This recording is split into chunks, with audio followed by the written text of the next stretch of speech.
Welcome to another edition of Against the Grain Sports Podcast Uncut. And I'm your host, Jody Coleman, in the building.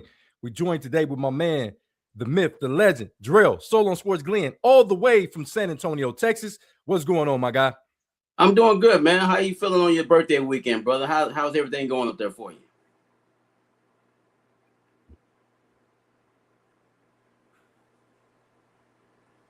Man, I don't know if I was gonna make it this morning. I was singing "Never Gonna Make It." Listen, man, I had too many drinks last night, and I woke up butt naked in my bathroom on the floor at 3 o'clock in the morning. I don't know what happened.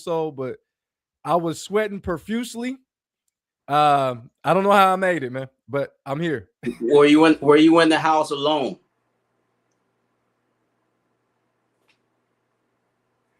That I don't know. I'm not sure if I was in the house alone, but I hope I was.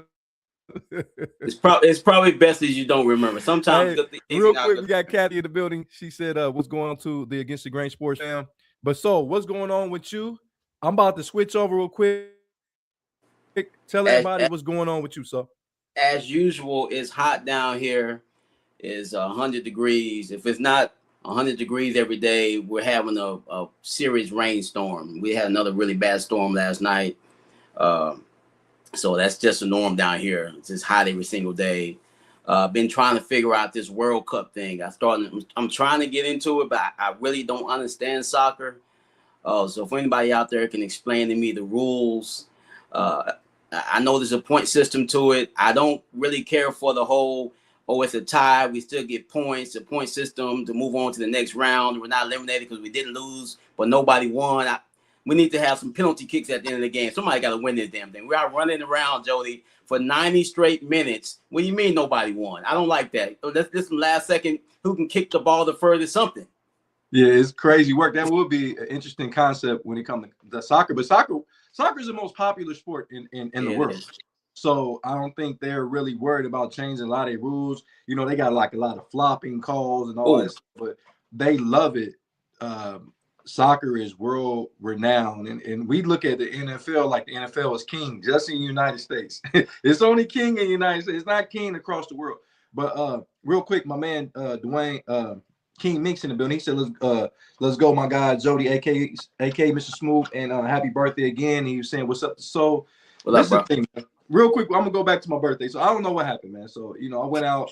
I was with J. Kane, the chef. Okay. Earlier that day, I was with Ray. So I don't know what they put in my drink, but I take a celebratory birthday drink occasionally. And I get home, everything's fine. I'm a little hungry, but everything's fine. So I get to the crib, and next thing you know, my phone it buzzed, and it was like an ESPN update. So I go, and all I can remember it was about one something. All I can remember waking up about 3:40, butt naked on the bathroom floor. I'm not sure what happened, and I hope I was in the house by myself. So I do hope I was. I think my doors was locked. I'm not sure, man. So. Hey, Jody, when me and my wife first got married, our first apartment was on the third floor, right? Yeah. I went out drinking with some buddies. Bro, I don't remember getting home. So I had this little pickup truck. So the next morning, my wife says, "Hey, come here, let me show you something." But I went downstairs, bro. Both my doors were open. And my little back window, sliding back window was open on my truck. She said, "What was you doing last night?" I was like, "I don't remember. I don't know if I climbed across the seat and opened the door. I don't know what the hell I was doing. I don't even remember that night." Hey, listen, this is like the third time this done happened to me. I just turned 48, guys, Yeah. and I don't know, man. It was crazy. Like I woke up and I wasn't even when I went to sleep. It was nothing wrong, but I woke up like because my bathroom connected to my room, so it's like when I went in there, my head was in the room and my body was still in the bathroom. I just know I didn't have no damn clothes on, and it was hot as hell. I don't know what was going on. Anyway, that was enough about my birthday. We here. I did have a great birthday, man. I Good. thank everybody that gave me some shout outs for my birthday. And, every year it gets more and more monumental to you, man, because like we got more years probably behind us than we got going forward. So it's best that we live life to the fullest. And that's why I can't wait to get on here with Against the Grain Sports because we got so many great things that's coming down the pipe for you guys and all the people that have supported the show. Once again, we had another show that went over 600,000 views and still growing. Pause. So we just want to thank everybody out there, man. Continue to love and support, man. If you're not subscribe to Against the Grain Sports, go ahead and subscribe to Against the Grain Sports, the podcast on Facebook as well as YouTube, as well as IG, TikTok as well. If you got the opportunity. But once we get into everything, so we got to give a shout out to our sponsors. Michael Wright, attorney at law, man. Any wrongful death, suits, workman's compensation, anything that you have a problem with legal aspects, give Mike a call. Call Mike. Got the shirt on today. You can call him at 937-222-7477. And yes, you can call in any of the 50 states in America. You can call Mike's office and he can lend a hand and make sure that you get out of your legal problems. But that's what we got going on. So we got some good stuff. We got the NBA draft is here. It will be here on Tuesday, June the 23rd. Kind of rare that the draft is on a Tuesday. Normally it's on a Thursday. I don't know what that's about. I don't know what's going on. Like you said, we had the World Cup going on right now. That's very interesting. We got some NBA news. We're going to talk about some things in the NBA. A lot of trade talks are starting to heat up. We'll talk about the one that's on everybody's mind. That's Giannis for Jaylen Brown is really, really heating up. We got some NFL news. We got some guys signing. We'll talk about that for the Tennessee Titans. And we also got a guy, the quarterback from Texas Tech, is in the news yet again. So he will not play college football this season. He will go to the supplemental draft. We'll talk about that and how that goes and a lot more. It's a Saturday morning. I know a lot of people don't think it's a lot of sports going on, but it's definitely a lot of sports going on at all times. So let's get right to it, man. Let's talk about this NBA draft. We could, man. NBA draft 2026, a very highly anticipated NBA draft. A lot of people are saying this could be the best draft since 2003. I think that's a little bit premature. We don't know if these guys are going to pan out, but this is the excitement we have around this draft since the LeBron, Carmelo Anthony, Dwayne Wade, Chris Bosh draft. And we can't forget about Darko Milicic, who where is he at now? But yeah, this is very highly anticipated. They're trying to put this with the 2003 to 1996 and the 1984 draft. That's a very, very high praise and comparisons. These guys have yet to play an NBA game. So give me your analysis on the hype on this NBA draft. I agree with everyone's. This draft is basically freshmen. I can't think of too many upperclassmen that's probably going to go in the top 10, maybe one or two, but it's going to be mostly freshmen in this draft. And another impressive thing about this draft, Jody, which is nowadays is rare, it seems like it's going to be mostly American-born players drafted high. I mean, there might be some foreigners in there mixed in here and there. For the most part, it's going to be American-born players. But comparing these guys to some of those great drafts with the Allen Iverson and the LeBron draft and some of these other ones, let's let these guys get into the league and see if they're going to pan out. I can see probably, Jody, I'm pretty sure you agree with me, probably 5 to 6 of these guys making multiple all-star games and maybe being the franchise players on their team. So I can see these guys really playing well, but I don't really like to compare them to they actually play an actual NBA game and don't even know what they're going to be playing at yet. Man, you made a very excellent point. You said that it's majority of freshmen. I think if you look at the top 10, I think 8 of them are going to be freshmen. Potentially, we do have Yaxel Lindenberg. He's a seasoned veteran in this draft. He actually played 4 to 5 years, I do believe, because he went to UAB first and through Michigan. And then you got Phyline, who is a sophomore out of Alabama, who will probably be a lottery pick. But like you said, every other player outside of this kid, we do have a kid, Lopez. He's the only foreign-born player that seems that he's going to be in the lottery. But you're right, it's a lot of freshmen. This is why I don't want to jump the gun on this situation. We know, first of all, I want to give credit to the collegiate sports and as well as high school sports for hyping up these guys, because I have never seen the NBA don't even hype their guys up like the college and high school players. Like they hype high school players up. You think this high school player gonna come through, and you think this dude is gonna be the second coming of Jordan every game that he plays, and I think they do an excellent job, because I heard about Cam Boozer, which rightfully so. He was one of the most decorated college and high school players that we had ever seen, going back to, the Kareem Abdul-Jabbar on success on that level of basketball. But they hyped this kid up, and when I seen him, I like Cam Boozer. I think he's a mature. I'll say he's a very mature player. Solid NBA player. Solid. But when you get hyped up like that, but then when you see him on the court, you're like, okay, where's the explosive dunks? Is he truly dominating the game? I'm not knocking, and once again, guys, I'm not knocking Campbell. I think he's going to be a fantastic player. But when the hype, because I had never seen, I just kept hearing about him, kept reading about him, and when he played, I'm like, okay, your dad was the same player you were. Talk to me, so.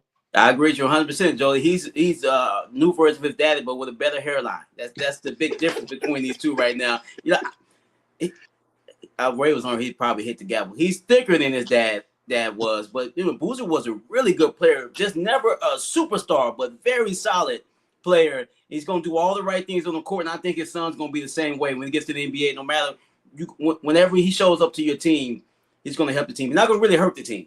But see, the problem with me is the transcendingness of a player. When you talk about a player, I expect to see Kobe Bryant. You know what I'm saying? When somebody hypes somebody up, when they hype Kobe Bryant up, and me and Kobe Bryant would have been the same age. We both we came out in 96. My thing is, I always compare myself, even though I lived in Dayton, I was never on his level. I follow his career in high school because you heard about him in Philadelphia. You know, this guy is this good. You know, we're not that far away from Philadelphia. But anywho, we didn't have the internet like we do now. But the thing about it is, when you see guys like that, you expect to see an explosive player. When you hear guys hyped up, you expect to see the LeBron James. You expected to see the Dwight Howards. And then no disrespect, you see Cam Boozer, who is really not an uber athletic player. He's extremely solid. That's why I think his best bet is if he can land with the Pacers, would be a perfect scenario for Cam Boozer. But if you think that he's going to be, have you ever seen Cam Boozer create his own shot? No, he's not that type of player. He's like I said, he doesn't jump off the page like Zion and some of these other top draft picks. So that's maybe the reason why he's not going to be a top 3 pick. I don't see it. Going into the season before we talked about all these young freshmen, you know, because we're ahead of the thing. We jump on subjects before everyone else does. So we were talking about this before the even college basketball season started, and we were talking about Bulls. We were ranking this kid before the season even started, and I was thinking he's going to be the number 1 pick in the draft. Yeah, I was wrong. I mean, things change. He's going to be possibly of a top 5, but top 2 or 3 in the draft. I really don't see that happening. I mean, I can see him possibly going 5th or maybe 6th, but top 3, no. But you know, Jody, the NBA is completely different. You're talking about how they market their players and they hype these guys up. Because you know, the NBA, they sell players. They don't really sell teams. The NFL sells teams. They want to market their teams for the most part, maybe the quarterbacks. But the NBA, it's all about marketing the players. Absolutely. So let's talk about some other guys in this draft. And Darian Peterson, we knew this guy's explosive. We see flashes of how good this kid can be before he got cramps and had to sit down like he needed some Midol. It is. Sometimes it seemed, I don't know if he was very interested in playing basketball, but we know the athleticism is there. We know that he's an uber scorer. We know he can score in bunches. We know he can come in and be NBA ready. He is a NBA ready prospect right now. I think he should go number 1 overall. The only problem I have, like I said, we hyping these kids up, but we only really got a sample size of who he is, because I think he had the talent to lead his team.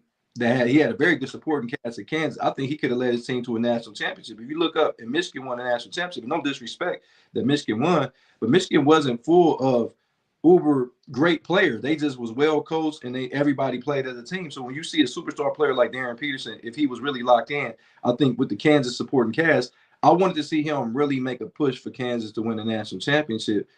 Do you think that's going to translate over, especially with him going to he's probably going to go to the Wizards or the Jazz, 2 bad teams, 2 bad franchises. What do you see him trying to do at the next level?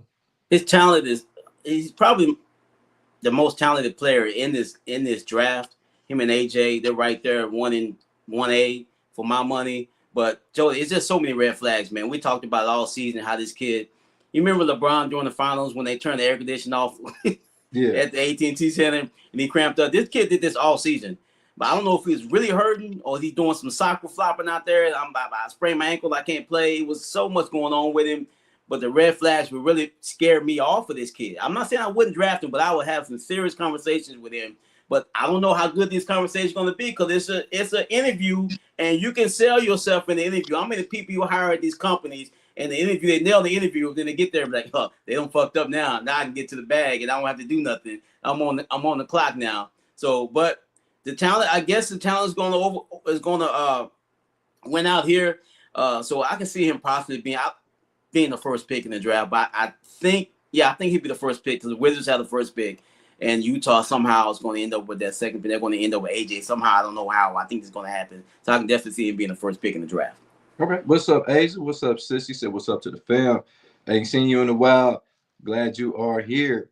My thing with this, man, is just it's not that we are being very critical on these players, but this in the media, this is our job to, to critique players at that level. And like my thing is, yeah, if you go back and look at Peterson's college career, you see, like, damn, you seen that he was always the best guy on the court when he was on the court. But then I seen his high school tape, and he was lighting up a lot. All these guys you see that's about to be draft picks, lottery picks, Peterson lit up on the AAU circuit. Like, he was unstoppable because he's from Canton, Ohio, but he played, I believe, he didn't play in Ohio, of course. I think he went to IMG, if I'm not mistaken, which is in Florida, right? IMG. Yeah. So, but anyway, man, I think Peterson is going to get to the NBA. But my thing is, what's going to make him motivated? That's what scares me. What is going to motivate Peterson to come out there and be great? He knows he's going to be on a bad team with the Wizards, even though the Wizards got Trae Young and got Anthony Davis and got the kid out of Texas last year, Trey Johnson, guys like that. They got a lot of young talent. But once again, only time you see the young talent manifest in that process, sometimes you create a losing mentality.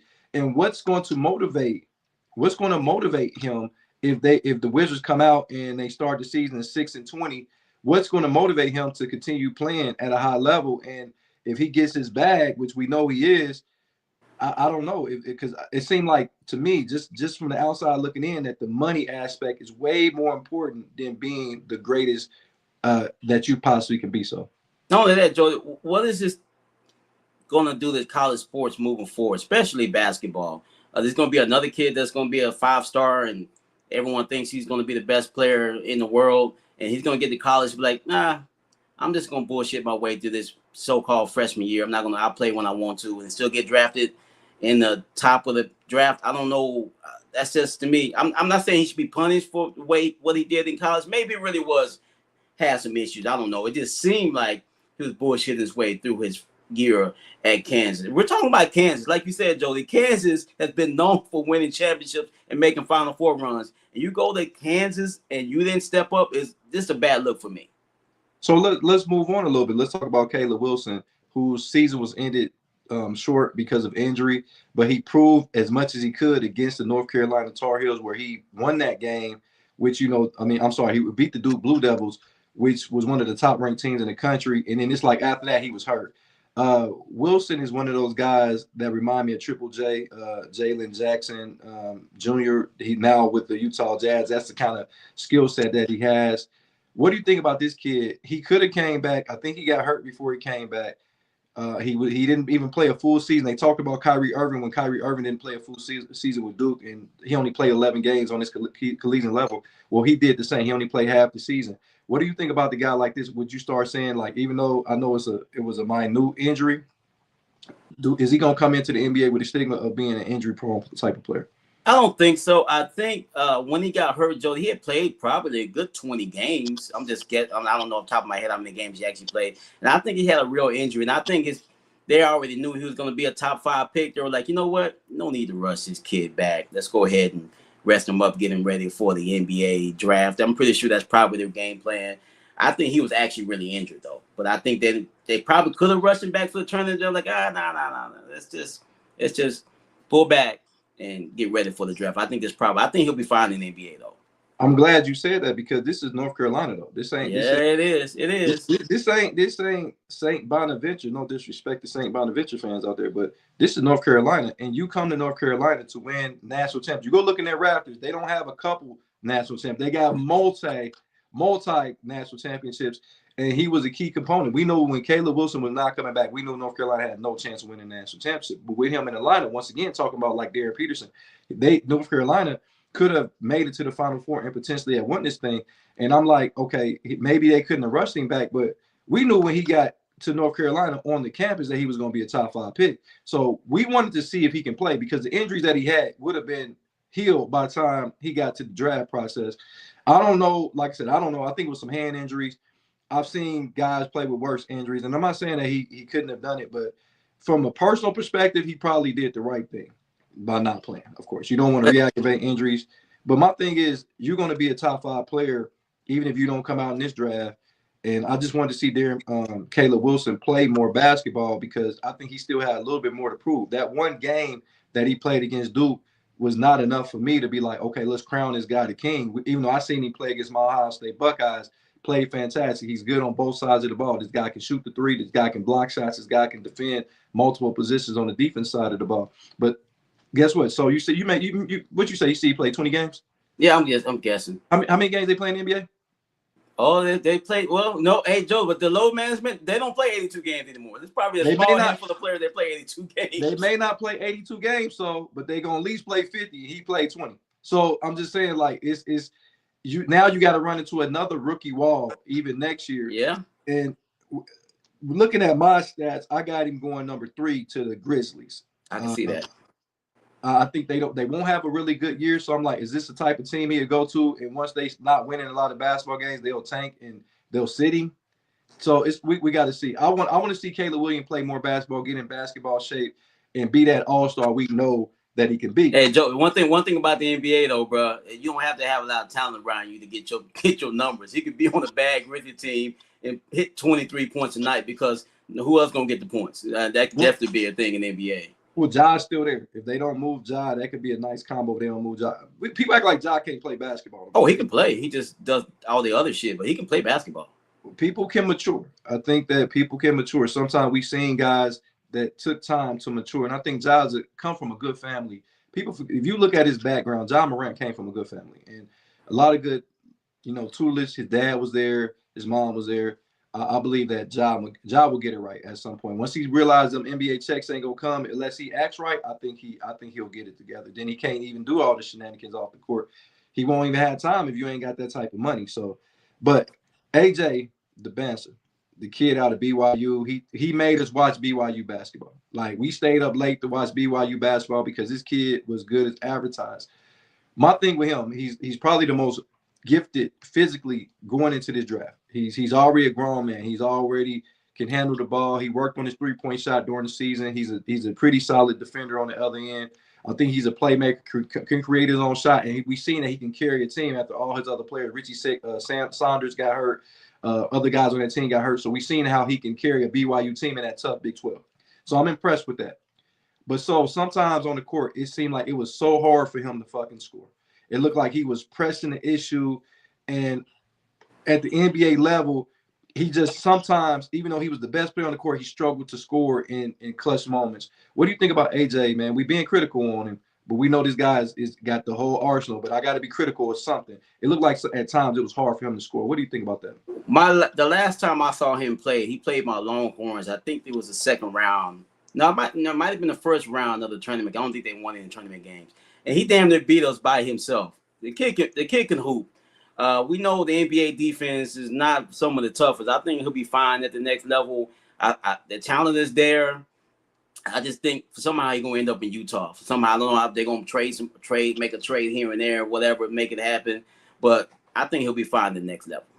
And see, I mean, I got him going to Utah. I think it's a no-brainer. I think Peterson goes 1, and then he's right there at 2. And to me, if he goes 2, I don't think it's any shenanigans going on because he is one of the top players, and Utah is one of the worst teams. But when you look at the Utah roster, they have a lot of talent out there. They just, if you add an AJ DeBanz out there, does he instantly become your number 1 player? Because you have so many uber talented players already out there. What's the kid that they got? The kid out of Russia. Ace Bailey. You got Ace Bailey. You still got Lauren Marketing. You got the guards that are emerging. The kid that's emerging at the guard position. So you got a lot of talent out there in Utah. Jaren Jackson too. You got Jaren Jackson Jr. So you got a lot of talent, and you throw him in the mix. Does he instantly become the number 1 player for the Jazz? Yeah, there's rumors that they're going to trade Lauren Marketing, and that's been rumored for seemed like since he's been in Utah. That rumor's floating around. There was a rumor that he might go to the Spurs. I don't know what the Spurs would give up to get this kid because he's really good. He would fit perfect with Wemby. But I think him being a high draft pick with the talent, he basically being from Utah. I think he played prep school up there and then he played college ball there. So yeah, I think he would definitely be the number 1 option on offense. Kathy said Ja has to grow up, but how many times have we seen it not happen? We have, but we have seen it when it does. One of the one times when I seen a guy that was supposed to grow up that didn't really was heartbreaking to me was his guy's name was Richard Dumas. I remember Richard Dumas. I thought that he was uber talented, played for the Phoenix Suns. He was on that team. He's the forgotten guy on that team that went to the championship in 1993, 92, 93 season against the Chicago Bulls. He was there with Charles Barkley and Kevin Johnson and Dan Marley, Danny Ainge, some of the guys' name on that team. I want to say Tom Chambers was still on that team. I love Tom Chambers. Yeah. But he was a guy that can give you 17 points a game. But he, drugs took a toll on his life, and he never really got to the level. If Richard Doom is out there, man, I hope that and pray that he got his life together. Cause I did some research on him, and it only went up to a certain point. I know he was doing so. He played ball overseas, I think, for a little while. Then he came to his hometown and was trying to help people where he was from, man. So if anybody know Richard Dumas, man, hope that he got his life together, because I thought he was one of the most talented players coming into the league. He was one of the rotational players, and he had a bright future in the NBA. So sometimes you hate to see that. One thing about Ja Morant, I mean, you say he comes from a good family, which I do believe that. But the only thing that bothered me, Jody, is that me and you talked about this. Is you cannot be your kid's friend, bro. You have to draw the line. I understand you want to tell your son that you're happy for him, but if your son's getting out of line, no matter how old he is, you got to check him, bro. And I don't think his dad was really doing that. He's on the plane taking shots with his son. I'm not saying you shouldn't hang out with your kids and have a good time, but you have to draw the line somewhere. I think his dad tried to be his friend more than try to be his dad. And I think he needs somebody in his life to tell him, hey, look, son, I know you a multi-millionaire, all-star games, all that other good shit, but you fucking up. But for your dad not saying that, then he's going to continue to think it's okay what he's doing. We don't know if his dad's not saying it, though. Like, we don't know. I know. I seen his dad try to fight people at games, all type of crazy shit that went on. I just think that. Hold on, so I'm right, Jody. We didn't see dudes at AAU games fight. We didn't see dads fight at AAU. So we're talking about professional. I see what you're saying. I've seen dads do that, which they fucking wrong too. You got to set an example for your children.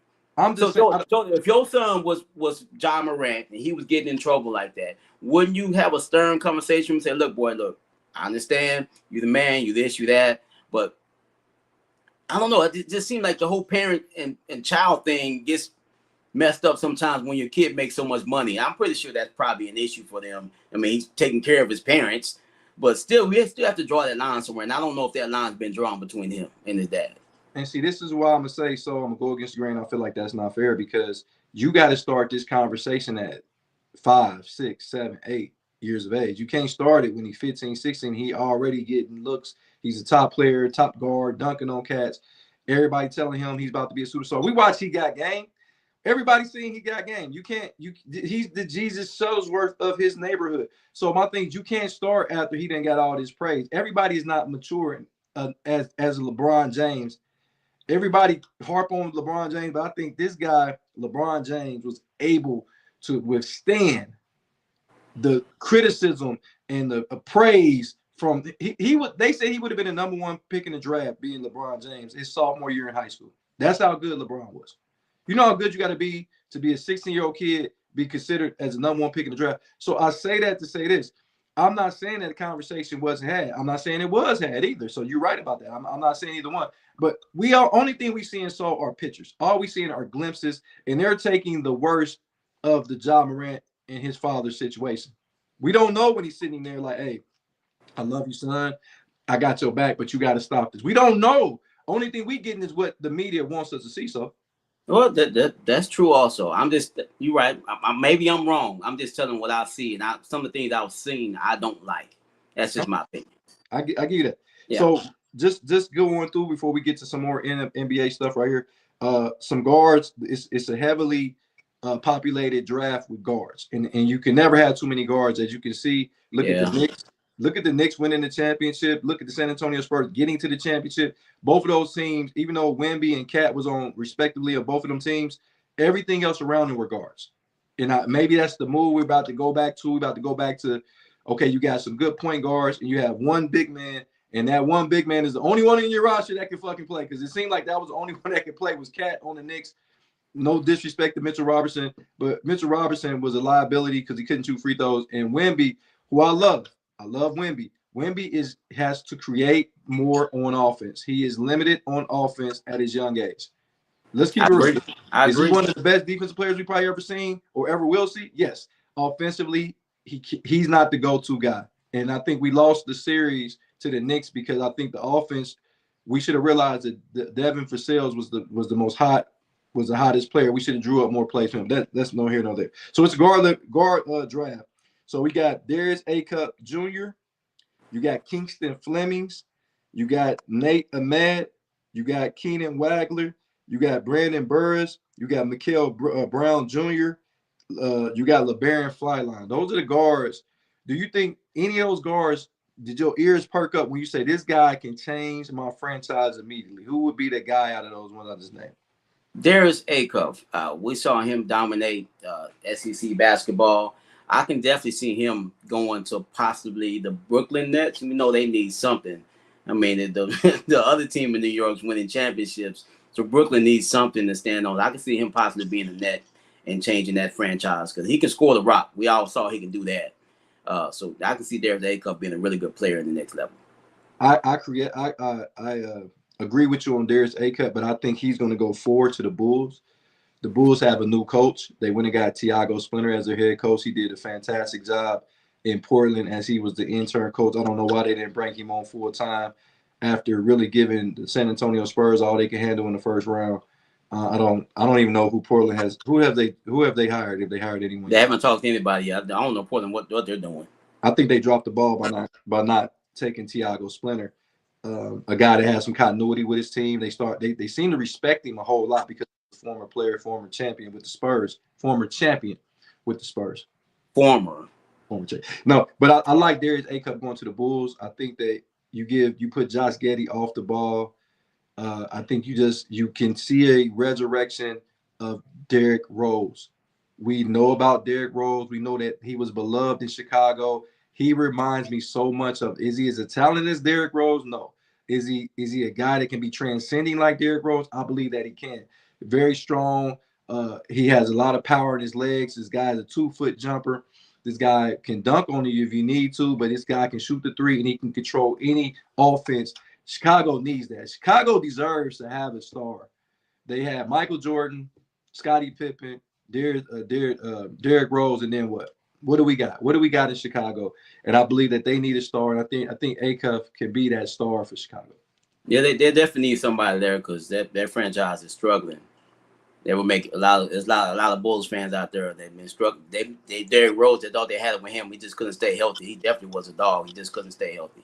Yeah, and I mean, you had Jimmy Butler, but Jimmy Butler was not supposed to be a star. He became a star. He created his game. He worked on his game. He came out of Marquette and he was like the 30th pick of the draft. So a lot of times you don't expect the 30th pick of the draft to be your franchise guy.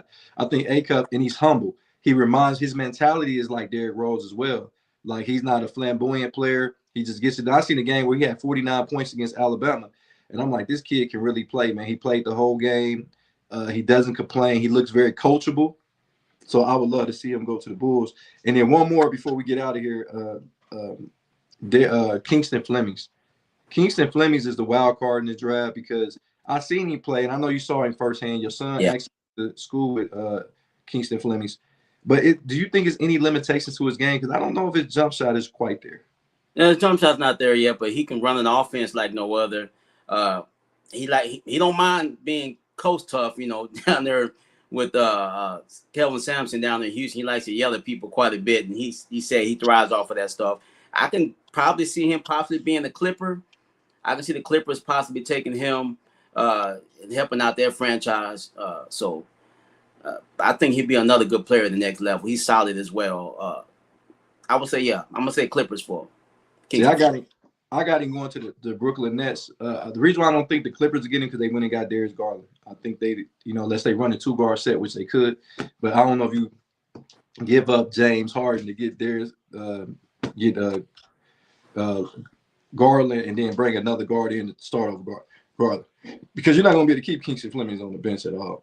But yeah, so that's what I'm looking at when we talk about the NBA draft. We'll give you more on Monday, the day before.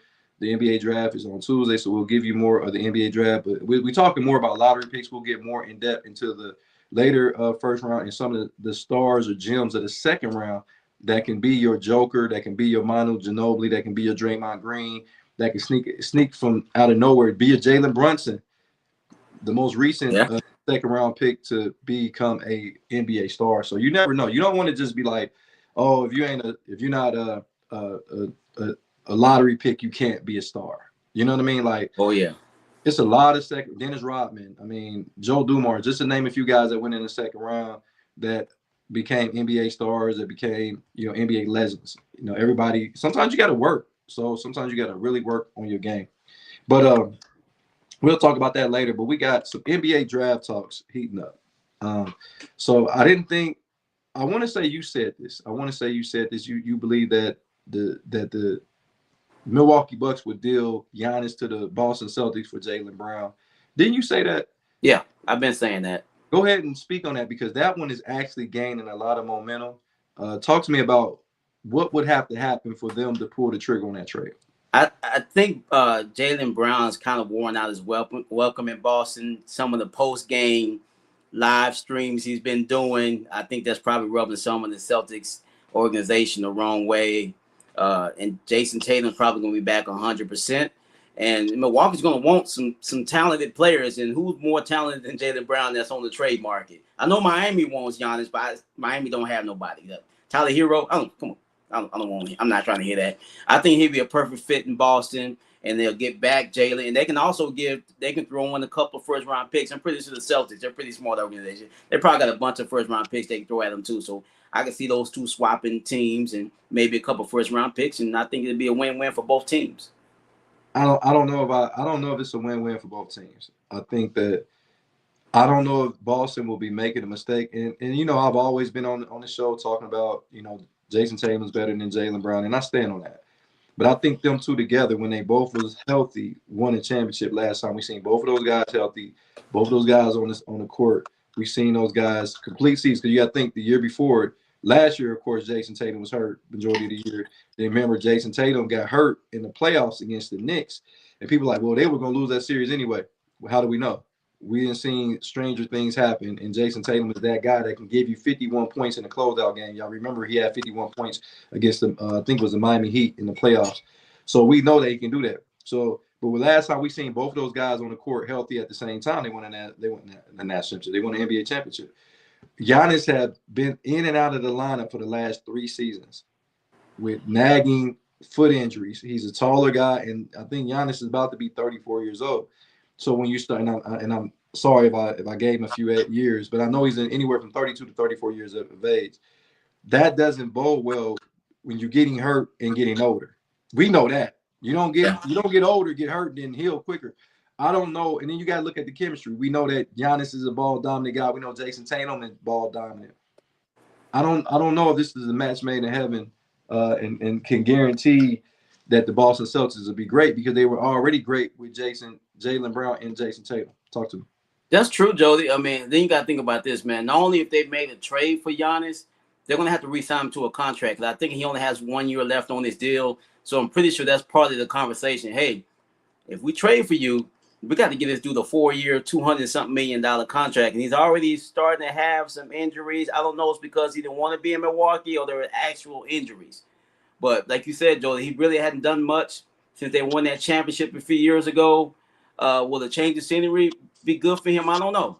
He won't have to carry the team if he's in Boston. That's for damn sure. I just kind of laugh at those situations. It's like, I mean, we're not playing 2K. You don't go get a player and all of a sudden your rating, your team rating goes up. We got to understand Boston is predicated on ball movement, 3-point shots. So when you take Jaylen Brown out of that offense and insert Giannis in that offense, you got guys like Pritchard, who he thrives on coming off the bench. Pritchard is not a starter. He never will be a starter. He's a Vinny the microwave type of player. He needs to always come off the bench. He's a Jamal Crawford kind of guy. He's a Lou Williams type of guy. Every time you try to put those guys at this name in starting lineups, they did not play well, because they played well. Reason why those guys, and I'm talking about Pritchard, plays well because he's going against the second unit. He is the focal point of that second unit. When he comes into the starting lineup, he becomes the third and fourth option, which I don't think bodes well for guys that likes to shoot a premium amount of 3-point shots. So when you put Giannis in that lineup, so Giannis comes in and he's going to be ball dominant, trying to dribble up and down the court, not getting other players involved. So you got those shooters on the outside not getting the significant amount of shots. Then they become disinterested on the defensive end. And then when they do get the ball, they jack up an ill-advised shot. And that's when you start having losing ball clubs. So talk to me. I don't know, man. Pritchard will still be the backup. I don't think if you get rid of Jaylen Brown and Pritchard is going to be the starter. I would say, what's the kid that came from the Spurs that went over there? White. He will probably be the starting point guard. Still, I have to go back and look at the roster. You can actually play Giannis at the 5. I mean, but the problem is if you get rid of Jaylen Brown, that leaves an open spot in your starting lineup. So who would you start? I have to go back and look at their roster and see who was actually. I'm trying to think who was the 2 guard on that team last year besides Jaylen Brown. I don't know. I have to go back and look at it. They got Ron Harper's son. You talk about him off the bench. Oh, I forgot about him. He feels like he's more of a bench player. He's a solid player, but he seems like he's more of a I'm a 6-man type rotation thing. I don't know, man.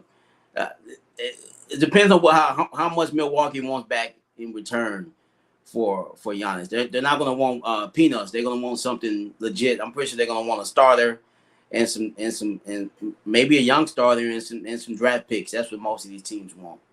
We got some great analysis here in the. They said you guys make sports fun, excellent live coverage. Kathy said feet problems are a bitch. Remember, Larry Bird had surgery on both his feet. To me, he wasn't the same when he came in. And Kathy, Larry Bird's back, and people forget Larry Bird didn't hurt his back in the game. Larry Bird hurt his back on his farm. That was crazy. Like Larry Bird was a country boy that could play basketball. Hold on. We got my man Jay Kane, the chef, in the building. He said, "What up?" Or the bald head dude.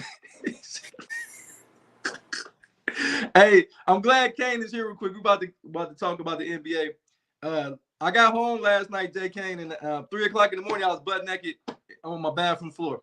I don't know how I got there. I hope wasn't nobody in the house with me, but you know what's crazy? So not only was I butt naked, my chain was off too. It was properly put where I put my jewelry at. And I was like, "Where's my necklace?" See, Joe, those one of those situations when you wish you had a camera inside of your house. Like, man, what the fuck was I doing that? You can see it, be like, man, what the hell was I doing? That's one of the ways you wish you had a camera. Yeah, that was crazy. But if I did, I would. I'm crazy. I would have blurred out me being naked, but I would have showed what the hell was happening. And I hope that nobody put me in that bathroom, male or female. I don't. Okay, all right. Jody, next year for your birthday, do not let Bill Cosby make your drink, brother. We cannot have you out there trying to figure out what happened the night before. Hey, listen, man. I gotta remember on Dave Chappelle when he was smoking weed. He like, I gotta put this shit down. You gotta listen to that little voice in your head sometime. But check this out, man. I got a treat for everybody out here, man. And this is who is better than Dwight Howard. So I've been seeing a lot of disrespect of Dwight Howard, and I think a lot of times people have been disrespecting Dwight Howard because of his off the court rumors. JK said, did I go to Sheets? Nah, I didn't go to Sheets last night. I went to the crib. I ended up butt naked on the floor at 3:45. I don't know, sweating profusely. Did you turn the heat on? What the hell? Why was you sweating? Man, I don't know, man. Like my room gets extremely hot at night. The rest of my house be ice cold. My room get hot for some odd reason, man. I don't know what's up with but it gets cold. I don't know, man. My house is weird. I think I got ghosts in here that be turning on my air and shit. Probably they the one put me to bed. I hope it's a woman ghost though. But anyway, so it's been a lot of disrespect on Dwight Howard, man. They talking about this guy ain't good. This guy didn't do this, and I'm like, wait, do we watch basketball or do we skim through it? Like, so I'm gonna ask you a assortment of questions about Dwight Howard, and you answer according to how you feel. Okay. All right. The first person. Do you believe that Dwight Howard? Who's better, Dwight Howard or Alonzo Mourning? Ooh. Both of them struggled offensively for my money. They.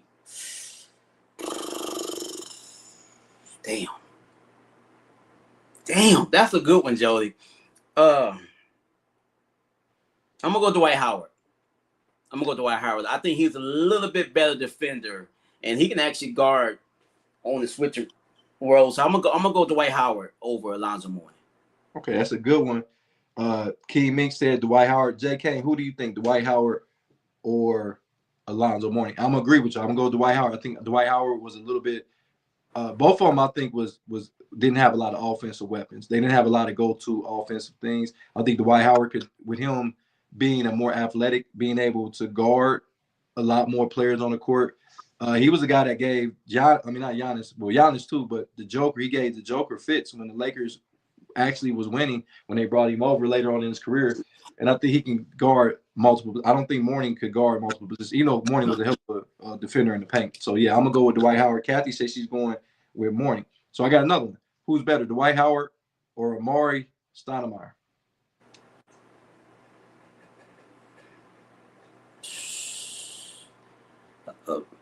I'm gonna go with Dwight Howard also on that one. I think Dwight Howard's a better defender. Amari had a little bit more range with his jump shot, but I'm still gonna go Dwight Howard. I'll take Dwight Howard over Amari Stoudemire. Now Jay Kane said I don't like Dwight Howard.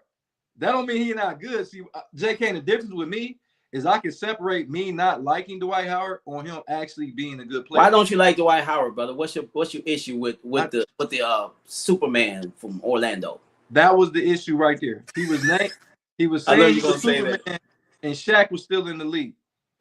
And you were saying you was better than Shaq. Come on, bro. Like Shaq was still playing now. Shaq would have retired. That was always my gripe with him, and I thought he was limited offensively. So yeah, Jay Kane said Howard is better than Zoe, though. He got him better than him. So yeah. My thing is, you said you got Dwight Howard over Stoudemire. Yeah, I got Stoudemire over Dwight, and this is why.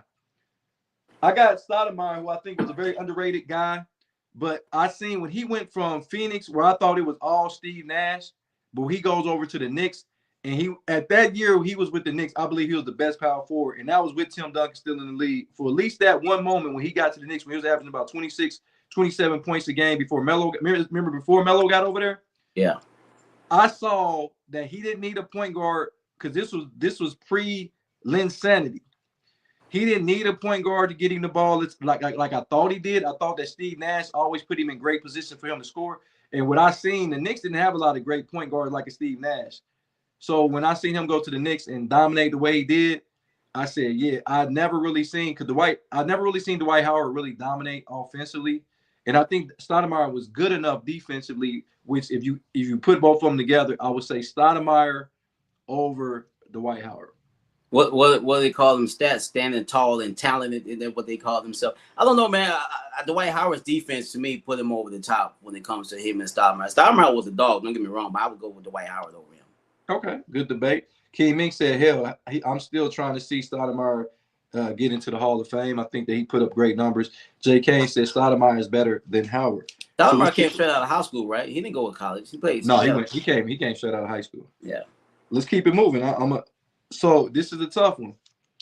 Pau Gasol or Dwight Howard? So Pau got him on the offense. Like I said, the offense is going to be the weakness for Dwight Howard. Pau Gasol. I'm gonna go with Dwight Howard. I'm gonna go with Dwight Howard over Pau Gasol. This was a tough one because everybody keeps saying offense. Pau Gasol never put up huge offensive numbers for a season.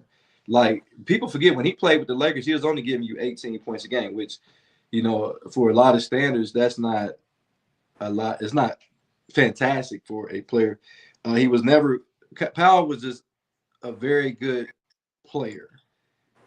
This is a toss up for me because without Pau Gasol in LA, they don't win a championship. But what did Pau Gasol do when he was playing in Memphis and Vancouver? Get swept all the time. I don't even know they was even making the playoffs. Yeah. I remember my Mavericks and Dirk beat them one year in the playoffs. I think they swept them one year in the playoffs when he was with Memphis.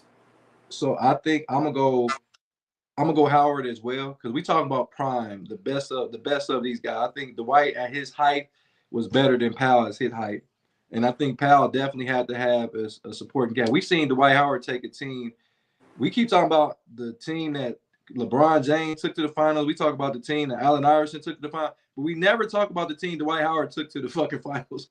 We never seem to talk about that team. That team, I don't know. I don't think he gets enough credit. And they also was able to win a game against the Lakers when they did get to the finals. But we don't even talk about that. Dwight Howard didn't go to the finals and get swept. And You remember Phil Jackson had to punch old Pau Gasol in the chest in the finals that first time they played the Celtics because he wasn't tough enough.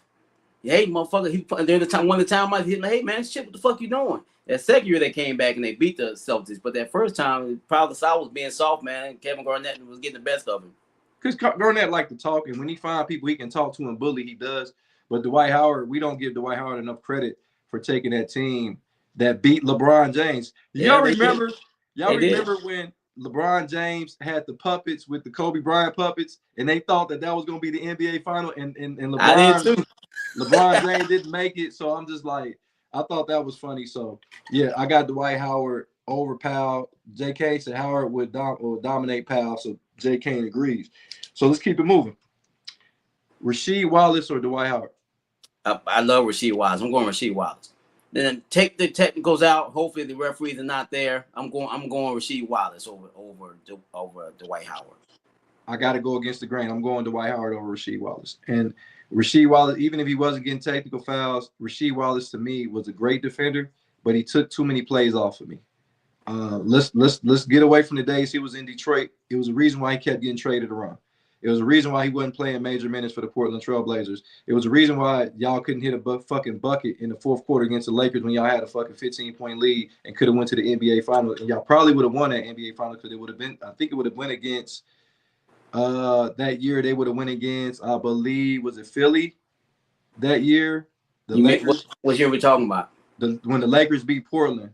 It was the first year that the Lakers went to. So it would have been Indiana. It would have been Indiana. It was Indiana, yeah. And I think Portland beats Indiana. If Portland Trailblazers get to the finals, they beat Indiana, and y'all couldn't score a bucket, and you got a Rasheed Wallace on your team, you got a Scottie Pippen, you got a Steve Smith, you got a Bonzi Wells, you got a young Jermaine O'Neal, and y'all couldn't buy a bucket in the fourth quarter. Rasheed Wallace is a great player, a good player, not great. He was a good player. So I got Howard over Rasheed Wallace. No, you can't go wrong. They're both were bigs, but I would say Rasheed was more of a stretch four. He can definitely hit the 3-point, and I've even heard interviews with Tim Duncan said Rasheed gave him more hell on the defensive side than any player he played against him when he played in the league. And the reason why I'm naming Dwight Howard with some of these power forwards because Dwight Howard was only 6'10". Yeah. So he's right there with him. Jay Kane said he got Howard. Kathy said she going Wallace. All right, it gets a little tougher. Chris Webber or Dwight Howard? I'm going Dwight Howard. I like C-Webb. He was a really good player in the league, but I'm going Dwight Howard over Chris Webber. This is a very difficult one for me as well. I gotta go C-Webb.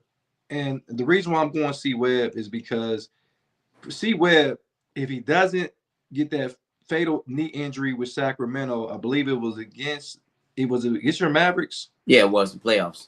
I think Webb. She said, Asia said, she said he's cuter. Okay. Who's cuter? She said Webber's cuter. Sis, get out of here. We didn't ask you that. But no, I think Webber, if you look at Webber's game, the guy can do it all. He played on some very bad organizations playing with the Wizards. Like the Bullets when he came into the league. And then he goes to Sacramento. So this dude he went from East to West Coast to bad.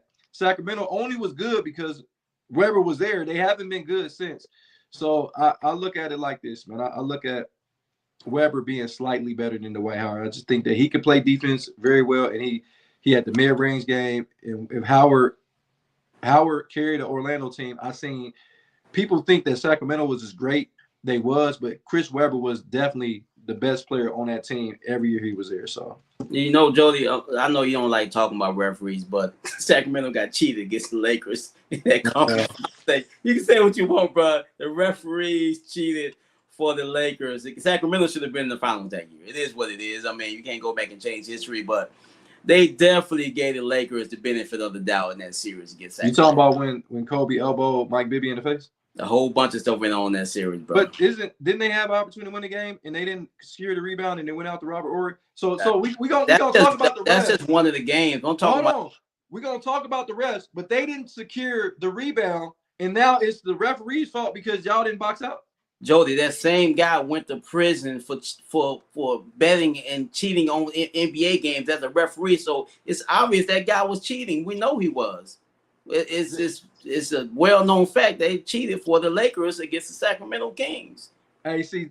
So this is what happened when you're not around. Jay Kane said, "Why are we not talking about the Knicks? They wanted to. We talked about the Knicks. We talk about the Knicks like, a lot, bro. We're gonna talk about the Knicks every day. Like it's Knicks overload. We talk about the Knicks every day, so we got to talk about something other than the Knicks. Jalen Brunson over Wemby all day, baby. Yeah, he missed that conversation. He missed the conversation. We said was Jalen Brunson the best Knick of all time now, and so you got to be around and check it out. You were here. This one right here, man. I like Weber, but I got one more before we get out of here. And this is probably a little different. Dwight Howard or Joel Embiid? Ooh. Oh, we all know talent-wise, Joel Embiid's got damn near more talent than any center really that ever really played. But shit, I'm gonna go Dwight Howard over Joel Embiid. I just can't get over Joel Embiid's injuries. I'm going Dwight Howard. This one here, because I've seen a lot of people prematurely put Joel Embiid higher on the center list than a lot of the guys. Like I've seen people put him over Patrick Ewing. Oh no. I don't think they should disrespect Patrick Ewing like that. I think Patrick Ewing, played a long, illustrious career. Joel Embiid has missed a very significant amount of games throughout his career, starting off.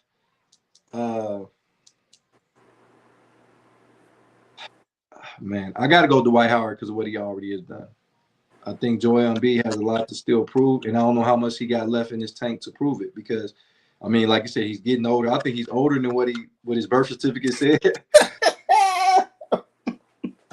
I think his birth certificate said I think when he got into the league, I think he was like 25 years old. Are you saying Africans change their date of birth when they get to this country? Is that what you're saying, brother? Absolutely. So, who gonna check them? Who gonna find out? Nobody's gonna know the real truth. So these are facts. If you can say that he came over to this country when he played for Kansas, I think he was already like 22 years old when he was a freshman at Kansas. So you saying Joel Embiid is already in his 40s? What you saying? I do. I believe if we found out Joel Embiid was 41, I wouldn't be surprised. He definitely played like he got 40-year-old knees for the last 10 years. That's for damn sure. Real quick, J. Kane said Dwight Howard or Jalen Brunson. Of course, Jalen Brunson. I mean, that's easy. That's an easy one. I'm so happy for Jalen Brunson. I really am, man. I mean, I know people think I'm not because he played for my Mavericks, but hey, man, he got money and won the championship. I'm happy for that kid. So this is what I'm gonna say since J. Kane is on here and he talking about Jalen Brunson. I remember vaguely when they signed him, and he was like, I don't know if he can do it. And I was the one that said Jalen Brunson was that good. I'm the one because I didn't think Dallas should have got rid of it. Because matter of fact, that playoff series when y'all had Luka and Jalen Brunson, I think both of them, you start seeing Jalen Brunson come of age his last year with the Mavericks. And I was the one that said, I told JK, he said, I don't know, because he wanted Donovan Mitchell. Yeah. See, we got to talk about this. You wanted Donovan Mitchell because Donovan Mitchell was from New York. Mm-hmm. I'm the one that said, nah, Jalen Brunson is that guy. Now, you going to say we don't talk Knicks enough? Well, I do believe that Jalen Brunson was going to be a good player. I didn't think Nick was going to be this good when he got to New York. I'm not really shocked that he's playing well in New York because, like you said, when he's with Dallas, that first year, Luka was hurt in the first round of playoff, and Jalen Brunson had to hold it down against the Utah Jazz. He went out there and put up 40 points in a couple of games. They ended up going to the conference finals where they lost to Golden State. But Jalen Brunson was right there. Everyone was saying that, oh, he's a backup to Luka. No, he was actually starting right beside Luka. So, yeah, but he was just not that flashy name. In New York, they think big lights. They're like, we got to get a bigger name. That's what people didn't really look at the basketball part of it. But Jalen Brunson was a dog. And like J. Kane, he said he did. He said he agreed. I did say that, but he said after I said it, he did go watch some film on it, and then he started seeing what I seen. But the thing about the Knicks, and I think this is why the Knicks took 53 years to win a championship. Is exactly what you just said. If they would have, because I remember when they went and got Melo, and no disrespect to Melo, they gave up one of J. Kane's favorite player, Wilson Chandler, They got rid of a lot of players that they were molding a very good roster, and they traded away all that talent to get Melo. And not saying Melo wasn't good, but they thought they needed a big name star when all they needed was they could have created a Jalen Brunson even back then. I think they would have probably won a championship a lot sooner if they wouldn't have traded away everything and all the assets that they had homegrown. I think the Knicks would have been a powerhouse some time ago. And that to me was a problem when they got, and that's what me and Jay Kane always talk about. They went and got Melo. That's why he didn't really like the Melo situation, because Melo was good. Melo was a big name, but do you know what they gave up? That's what needs to be studied. What the Knicks gave up to get Melo. Did they trade him? Or I thought he was a free agent. He wasn't. No, he got traded. Oh, okay. Real quick, Asia said, I gotta go, y'all. Jody, Juneteenth weekend, keep them chocolate till month. Absolutely, you know I'm gonna do that, sis. JK said I knew he was going to be good after doing my due diligence on him. And then see you later, sis. He said, and so she said, have a good rest of the weekend. JK said, we're balling before Melo came. That's what we were talking about, Kane. The Knicks were a very viable team. They probably wasn't the number one team in the Eastern Conference, but you didn't need to be. They were a team, if they would have made the playoffs with Winston Chandler, and remember they had David Lee. They had a lot of good players, and they just had to keep that together and believe in the draft, and maybe a potential free agent could have came over. And I think they gave up so much to get those guys, and it set New York back. And now they're building the team like they should have built the team a long time ago, and that's how they won the championship. But to be honest with you, they should have won back in '94 against the Rockets. I mean, yes, if that game, bro, that's fun. The format was different back then. Remember, it was 2-3-2 back then. So when the Knicks left New York, they were up 3-2 in that series. So game 6 and 7 were in Houston. They lost game 6. In game 7, goddamn, John Starks kept shooting threes, and they would, and Pat Riley would not stop him from shooting them 3 points. He'd have gave the ball down to Patrick Ewing. Maybe they would have won that series. So check this out. Jay Kane said the Knicks received Carmelo Anthony, Chauncey Billups, Anthony Carter, Ronaldo Balkman, Sheldon Williams from Denver. They gave up Corey Brewer. They received Gallinari, Wilson Chandler, Raymond Felton, Moscow, the 2014 first-round picks, 2 second-round picks, 2016 first-round pick swap. That became Jamal Murray. The Timberwolves received Eddie Curry and Anthony Rudolph from New York. That was too much for Carmelo. That was too much. Chauncey Billups played for the Knicks? I think for a hot second. And then I think he remember that. This now you gotta think this is after, or this I think he ended up going to Detroit after that. No. This is Chauncey started with the Celtics, right? Yeah, he started with the Celtics, then he went to Denver, I believe. And I think this ended up being the end of his career, because I think he went to Detroit and then he went back to Denver. I don't know how his career went. I don't even want to get the line about it, but they gave away too much. They gave away too much for Melo, in my opinion, because they were building a roster, and all you gotta do is put a good coach in place, and I think they would have been just fine. But the Knicks win the championship. Absolutely, it was well deserved. Oh yeah, do have an opportunity. Real quick, I'm before we get to the NFL segment, do you think that the Knicks? And I know it's very, very, very, very, very premature to talk about. You know, we are premature ejaculators on this show. I know I am. I'm just hey, do you think the Knicks can repeat? What are your odds? Because they got them as fourth. They got the Spurs ahead of them, OKC ahead of them, and the Boston Celtics ahead of them. I think that's quite disrespectful for a team that just won the championship and beat the Spurs to get there, and they beat the Celtics last year. The only team they didn't beat was Oklahoma City. Talk to me about how the odds makers have already put the Knicks at fourth to repeat. Well, they don't need major changes. If they keep the exact same roster and don't do it like my Mavericks did and blow every damn thing up after they won the championship, the chemistry is already there. I would bring back everybody. And then the owner, I mean, sometimes these owners get out of line sometimes when they have these parades. He said, we're bringing everybody back. And then all of a sudden they go and trade every goddamn body and they got a whole new different team. But I think they bring the same team back. I think they can make another run for another championship. They already proved they can do it, so I definitely wouldn't bet against them. I absolutely think they can repeat. Yeah. I hate even talking about it, but I think it's a very disrespectful aspect, because how the fuck is you gonna put the Spurs as the number one team to win it? Now, like I said before, I think the Spurs should have won. I mean, if you look at every game, they was up double digits every fucking game. Against all 5 games, they had a double digit lead. and of course the 29-point debacle. So and I'm not blaming. We had this conversation about the Aaron Fox. I'm not blaming him. Then you got the Boston Celtics, who we don't know if they're gonna have Giannis or Jaylen Brown back. We don't know if Jason Tatum gonna be healthy. And then you put OKC. I can understand OKC, but I still would have the Knicks at 1 because they just won. I would potentially put Spurs at 2 because they just have lost. Then Sacramento. Hell no. Oklahoma City at 3. I don't even know if I would have Boston at 4. I want to say Boston's their championship run is. I hate to say it, is pretty much done. I'm gonna be honest with you. I don't think I think the window has closed unless they make some. They're gonna do a lot to get to where they are. So I got them. I got Boston. I would put Boston at like 7th or 8th to repeat. But the only team that can beat the Knicks is the fucking Pacers. And you don't know what the Pacers gonna be next year either. JK said they're saying this because Dolan has gone on record to say he won't go over the second apron with these players. But it's crazy. The only person that been able to beat the Knicks has been your boy. What's his name? Halliburton. Yeah. He the team that knocked the Knicks out the play. The last team that knocked the Knicks out the playoffs was Halliburton twice in a row. He is the Knick killer. So the Knicks better hope that he don't get back healthy. That's the only person that can stop the Knicks in the Eastern Conference. But what you think about Cade? You think Cade Cunningham gonna have something to say about that? He needs some help on the offensive side. He's an elite player, but he needs help, bro. I mean, it's obvious that they struggle to score every game throughout the playoffs. That's why all those series went 7 games. But if he gets another player he can count on the offensive side, and I don't mean Tim Hardaway Jr. No disrespect to Tim Hardaway Jr., but if he's your second best option on offense, you got problems. Absolutely. We're gonna go ahead and transition to the NFL, and our NFL portion of the show is sponsored by Michael Wright, attorney at law.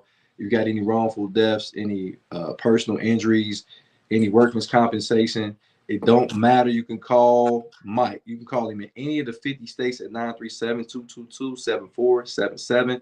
Don't matter what, he will reach out. James Harden, if you're listening, call Mike. He'll get you out of legal situations. But for real, he's a sponsor of the show, man. Big shout out to him every opportunity we get. And we want people to give Mike a call. Real quick, JK said Pacers can't beat us today in today's game. I mean, we don't know because y'all had the same team last year and they beat y'all. So they upgraded coach. Yeah, that might be the thing, but I just want to see it. I want to see it. I think they, of course, I thought they should have beat them last year. I think they should have beat them a year. I don't think the Pacers have a better roster than the Knicks, but sometimes what they say, styles make fights, because I didn't think the Knicks had a better roster than San Antonio. Well, the Pacers changed up their entire roster because they got rid of their big. He's not there anymore. He went. Where did he go trade? Milwaukee. He's in Milwaukee now. Yeah, but they went and got the kid out with the Clippers. They went and got him.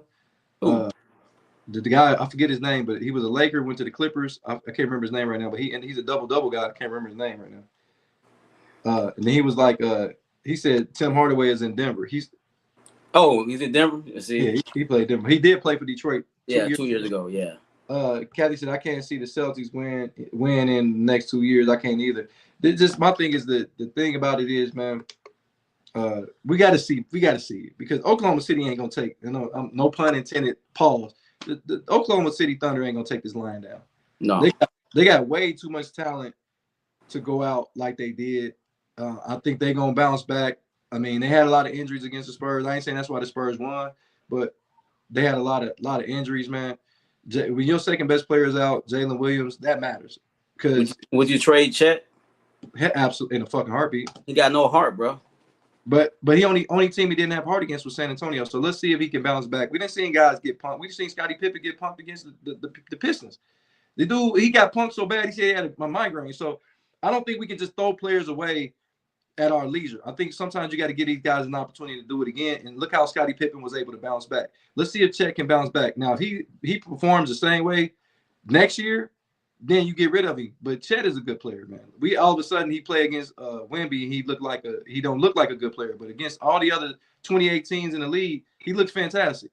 Yeah, it's just me, Jody. The closeout game in that series, and you take 2 shots. I mean, come on, bro. That was ridiculous. Zubac is now in Indiana. Zubac. Oh yeah, he used to be a Clipper, right? Yeah, he was a Laker first. That was crazy. Yeah, but Laker, then the Clipper, yeah. And then the Lakers have been looking for a center ever since he left. They had one right there. They had one right there, and he didn't even cost a lot of money. But the thing about it is, man, like I said, Chet, I just want people to stop being prisoner of the moment. That's why I love Against the Grain Sports, because people like Chet can't play, Chet can't play, Chet can't play. Chet is a fucking all-star, and Chet is a great defender. It's just when it's certain players you go against, sometimes niggas bully you, and Wemby bullied the hell out of me. And let's see if he learned from that. And then a lot of times, if Jalen Williams was in the roster on the lineup, he would have probably took the pressure off of him. You see what I'm saying? Jalen Williams could have potentially took the pressure off of Chet, and maybe he could have checked Wemby, because as you can see, it seemed like anybody in the league can check Wemby. They be throwing fucking Austin Caruso on him. Like, what the fuck is y'all doing? Like, so Wemby, it doesn't matter if you play guard, if you play center. There's not your traditional players that's actually defending people out there. So, my man Sadiq. First of all, Sadiq, man, happy birthday. He's a part engineer for the Against the Grain Sports. Happy birthday to him. But I want to read what his comment is. He said, J. Kane said Jalen Williams is the best player on OKC. He's not better than Shea. Come on, don't do that. Don't do that. He's not better than SGA. SGA no, don't do that. Please don't do that. SGA is one of the SGA is a top 5 player in the NBA for sure. Sadiq said this is one of the best sports streams I've watched lately. Great NBA coverage, strong NFL discussions and insights, and college football takes. The host brings real knowledge, energy, and passion to every topic. Make the show both entertaining and informative. Keep up the excellent work. Thank you very much, very, very much. And J. Kane said Chet needs to be coached differently against the Spurs. He just got to grab his balls. Maybe they're not there. I think they got removed against the Spurs.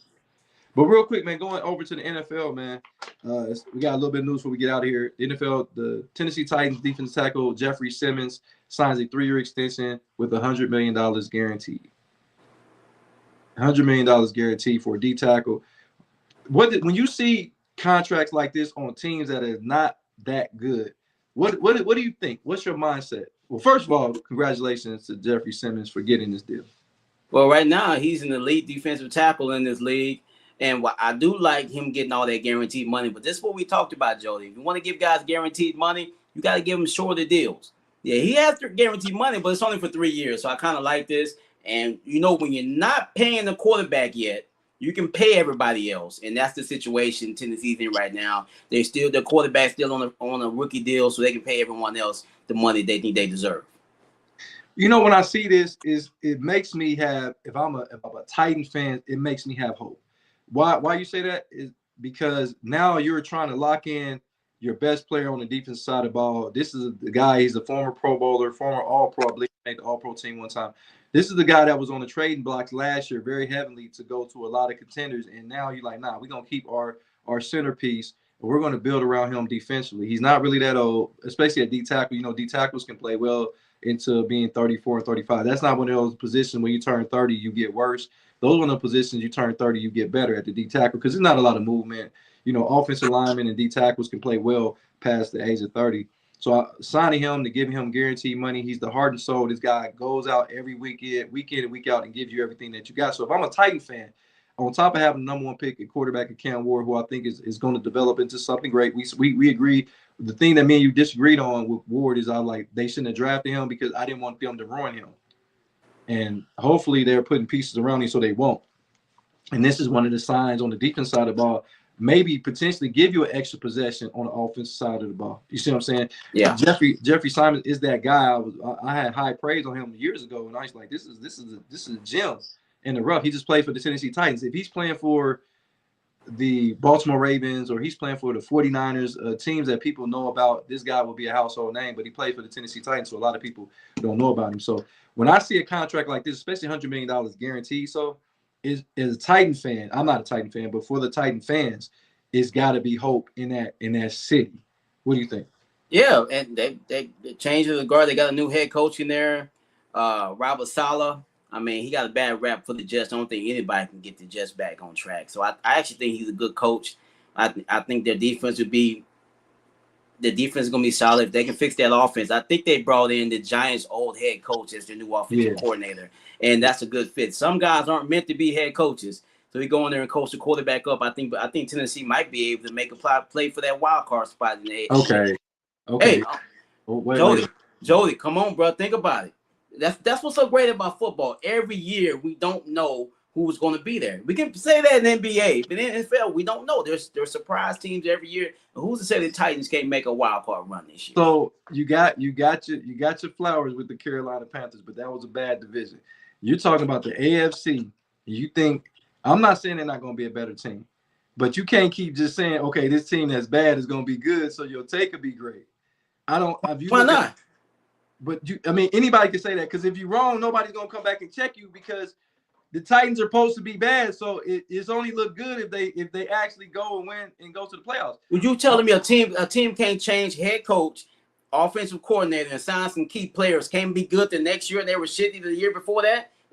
Case in point, the Commanders were a shit team before we drafted Jaden Daniels. We bring Jaden Daniels in there, and next thing you know, we're in the fucking conference championship game. So don't tell me it can't happen. I didn't say it. No, hold on, hear me out. I didn't say it couldn't happen, but the likeliness of it is slim to none. The Washington Commanders was an enigma. They was able to get it. That was y'all great. But then the next year y'all don't make the playoffs. I know that, but 1 year at a time, brother. But I'm just saying, like, can it be done? Yeah, but yeah. How often does it happen? Name me some more scenarios where this happened. I'm not saying it's normal. I'm just saying that's all I'm saying. I'm just saying it wouldn't shock me. Every year as a team that, man, we didn't see these motherfuckers doing here, or a team that we thought was going to be good. They fall off the map and not as good as we thought they were going to be. So it's always the team that falls back, always the team that jumps ahead of everyone else every single year. And Titans might be one of those teams. Hold on, real quick. Jay Kane, I got to go back to it. He said SGA needs help to score. Jay Will don't. Nigga, are you crazy? Jay Will needs some new hamstrings. He can't stay healthy. SGA scores at will. We had a discussion on another day. It's no way that you said SGA is one of the guys who can create his own shot. I don't know anybody in the NBA that can create his own shot. But he's a two-time MVP also. Right. I mean, him, Jalen Brunson, who's another? Devin Booker, Cade Cunningham. Those guys create their own shots. No, Jay Williams actually needs help creating his own shot. I ain't never seen Jay Williams create for anybody else either. Look at his assists. And he said, J.K. said it's a way to attract superstar players, talking about signing guys like defensive tackle Simmons. So now other players like, okay, if y'all want to pay him, okay, in a free agent deal, I may come over because I see y'all pay y'all star players. The Titans, I don't know if the Titans are ready. Within their division, I think that the Jacksonville Jaguars are, to me, the best team Houston Texans are the best team in that division. And I think Jacksonville is right behind them. So for the Titans to do it, I don't know if 3 teams will make it out the South. A lot of people like the Indianapolis Colts. I don't think Daniel Jones is even going to be ready. But people get mad at me. So Daniel Jones has been in the league 8 years. If he doesn't play this year, that's going to be 9 years in the NFL. And people are still giving him opportunities for him to get better. It's crazy that we praise this guy and give him all this time. But this guy is y'all ready to throw away in year 2, like Anthony Richardson, and y'all ready to throw these other quarterbacks away. But then you look at guys like Daniel Jones, and you give him 9 years to develop. Well, the 2 other teams in that division, I'm not really sold. They both have question marks going into the season. Can C.J. Stroud get out of his own head and forget about what happened in the playoff last year and get back to leading this team, and because it's a big year for him because he wants to get a new contract. We're really sold on Sunshine. They have some good spots here and there, but I'm not really sold on him really leading this team to where they need to go either. So there's a lot of question marks in this division also. How's it question mark? First of all, how's it question mark with C.J. Stroud when he's won a playoff game? I'm with you, Jody. I'm with you. He didn't win a playoff game 3 straight years, but still he has the question marks. And then let's talk about Sunshine. We talk about your boy Trevor Lawrence. He's been in the playoff 2 of the last 3 years. Won a playoff game. But he's the one with the question marks? Yes, it is question marks, but we don't know if he can continue to do this. No one gives a shit about what you did last year. They don't give a shit about C.J. Stroud's playoff games he did 2 years. They don't care about that. One. The last time we saw C.J. Stroud play football, he was throwing a football like he's fucking Stevie Wonder. Throwing his other team back and forth. He was 1-1. I understand that, Jordan, but he's got to bounce back from that shit. You know how it is. They don't care about the past. He got to bounce back. He's got to go out there and lead this team back to the playoffs again, He got to play with a chip on his shoulder. I hope he's not resting on. Oh, I made the playoffs ever since I've been in the league. No one cares about that. I hope he's not. I hope he don't have that mentality. He better have Patrick Mahomes mentality. Hold on, so every team that made the playoffs, every team that made the playoffs outside of the Seattle Seahawks ended the season with a fucking loss. So are we saying the same thing about Drake May? Drake May had an awful fucking Super Bowl. So are we saying that Drake May need to shake that off? We may need another quarterback in New England.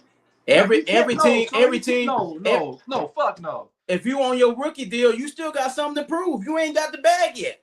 You're not going to trade Drake May. There's no fucking way you're thinking about trading Drake May. I didn't say trade him. I said he still has something to prove. But what I'm saying, last time we saw him play, he played like shit throughout the playoffs. So, right, and nobody's saying they need to replace the quarterback. But in Houston, we're talking about replacing C.J. Stroud, who has more playoff wins than Drake May. And then you go, it's other guys. Everybody that makes the playoffs has a fucking loss at the end of the season, and their quarterback probably didn't play that great. Matthew Stafford didn't play that great with the Rams against the Seattle Seahawks. That's why he didn't get to the Super Bowl. Are we ready to get rid of him? Every team, every quarterback has their own different levels of pressure.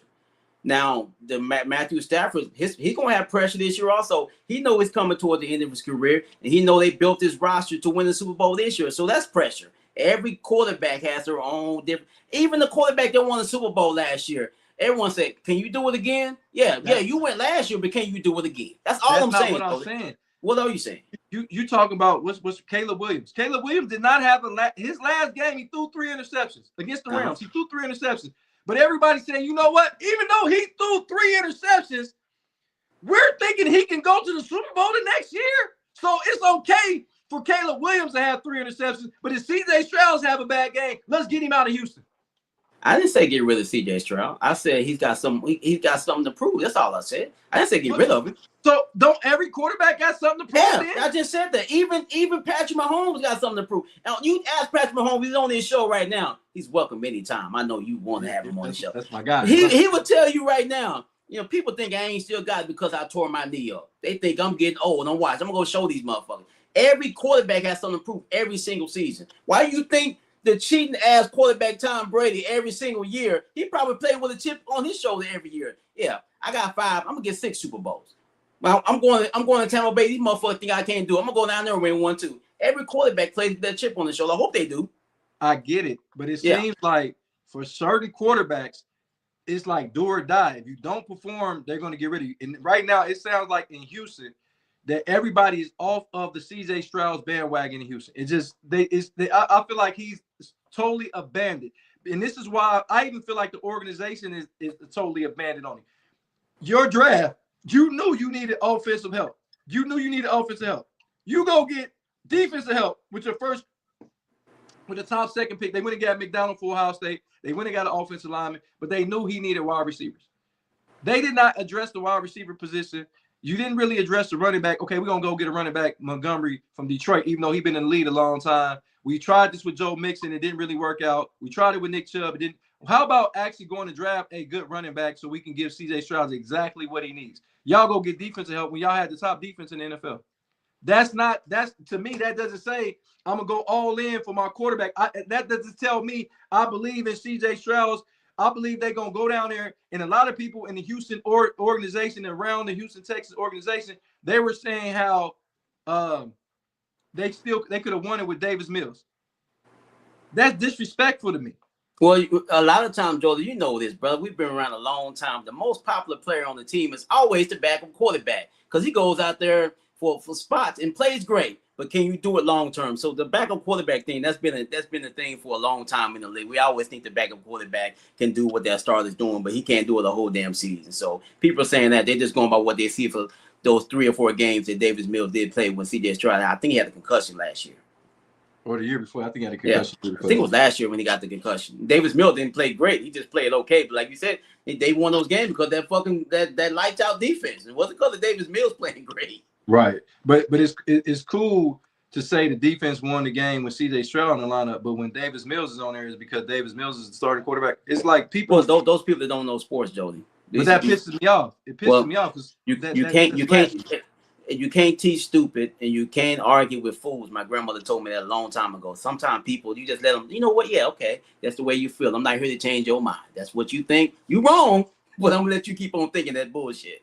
And that's why we debunk all theories on against the grain sports, because some people just be saying shit that they hear without having any documentation set behind it.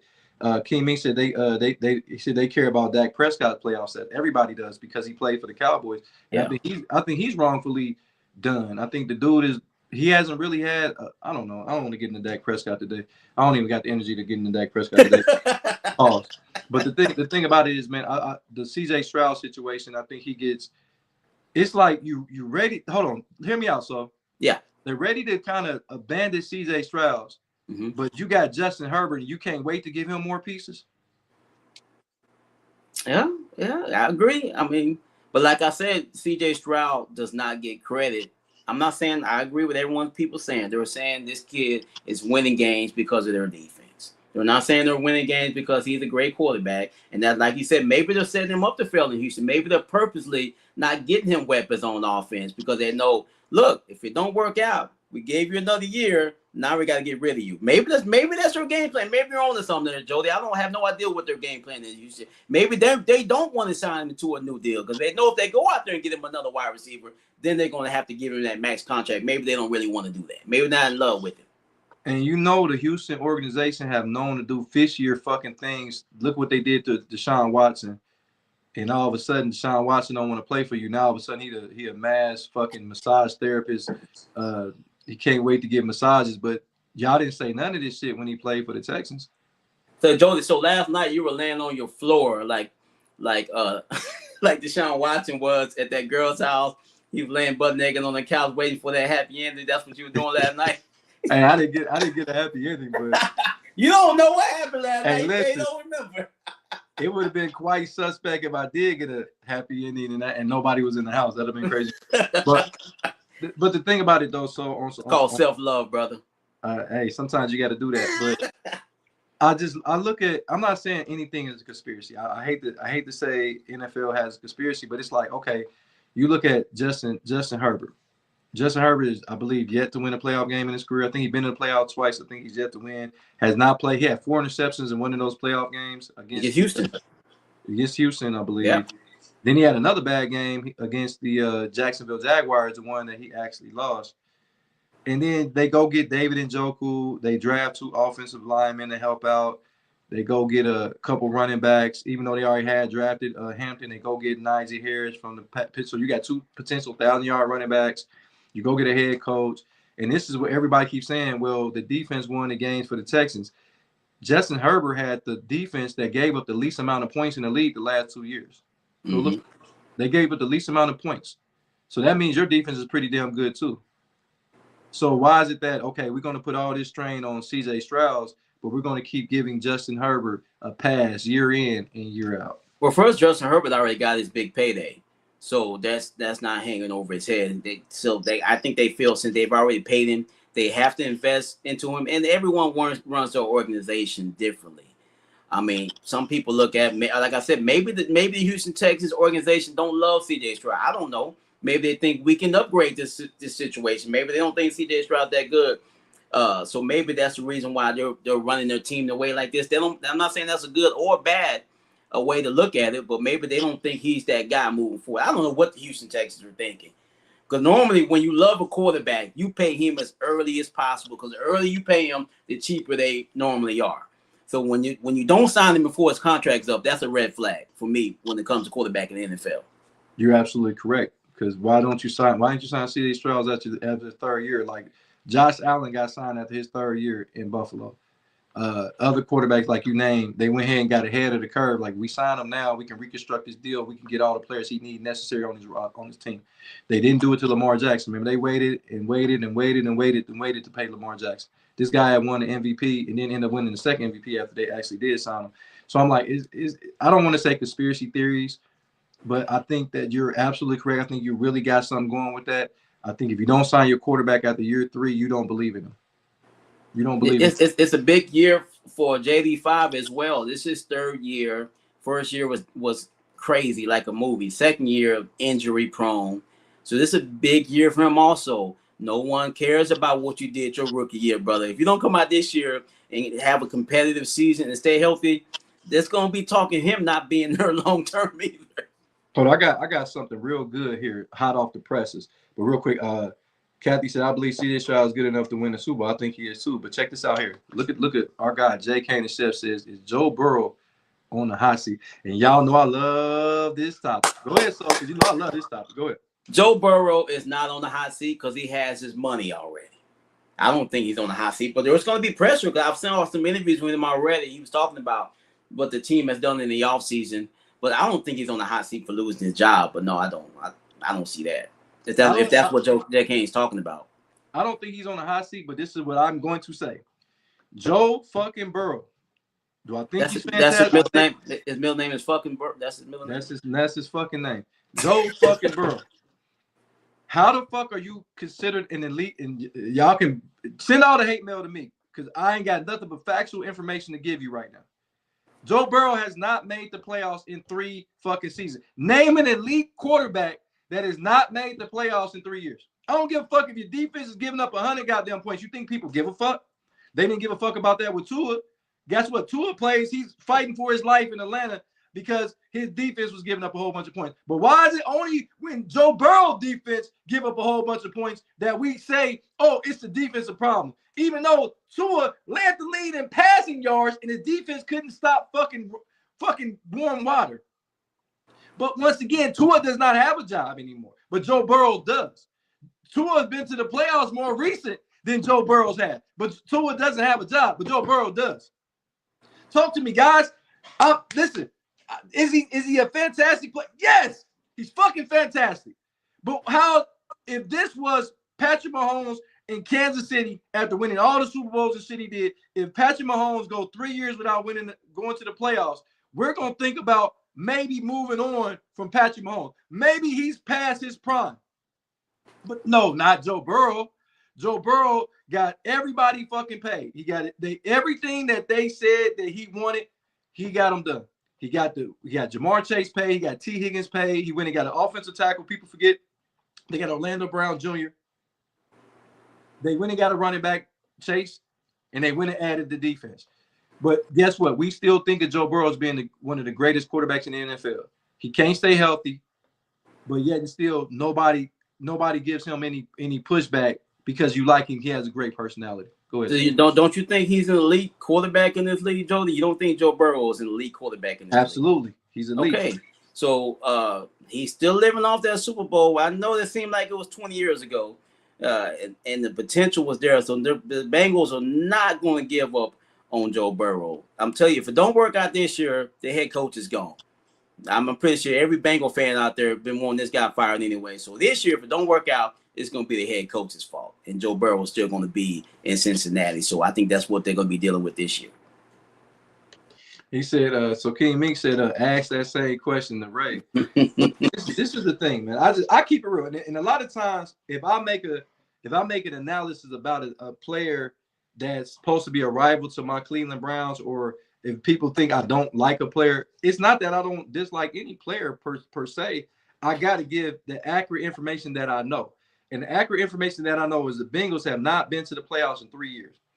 And people are like, well, their defense bad. Okay, well, it's a lot of guess what? The Bears defense wasn't that good, but Caleb Williams found a way to get them to the playoffs. They gave up a lot of points. Just because, see, a lot of times when you got quarterback play, they was able to make. Why do you think the games are so close in Chicago every game? You think because they had a great defense? No, it's because they gave up leads and Caleb Williams had to make crazy comebacks.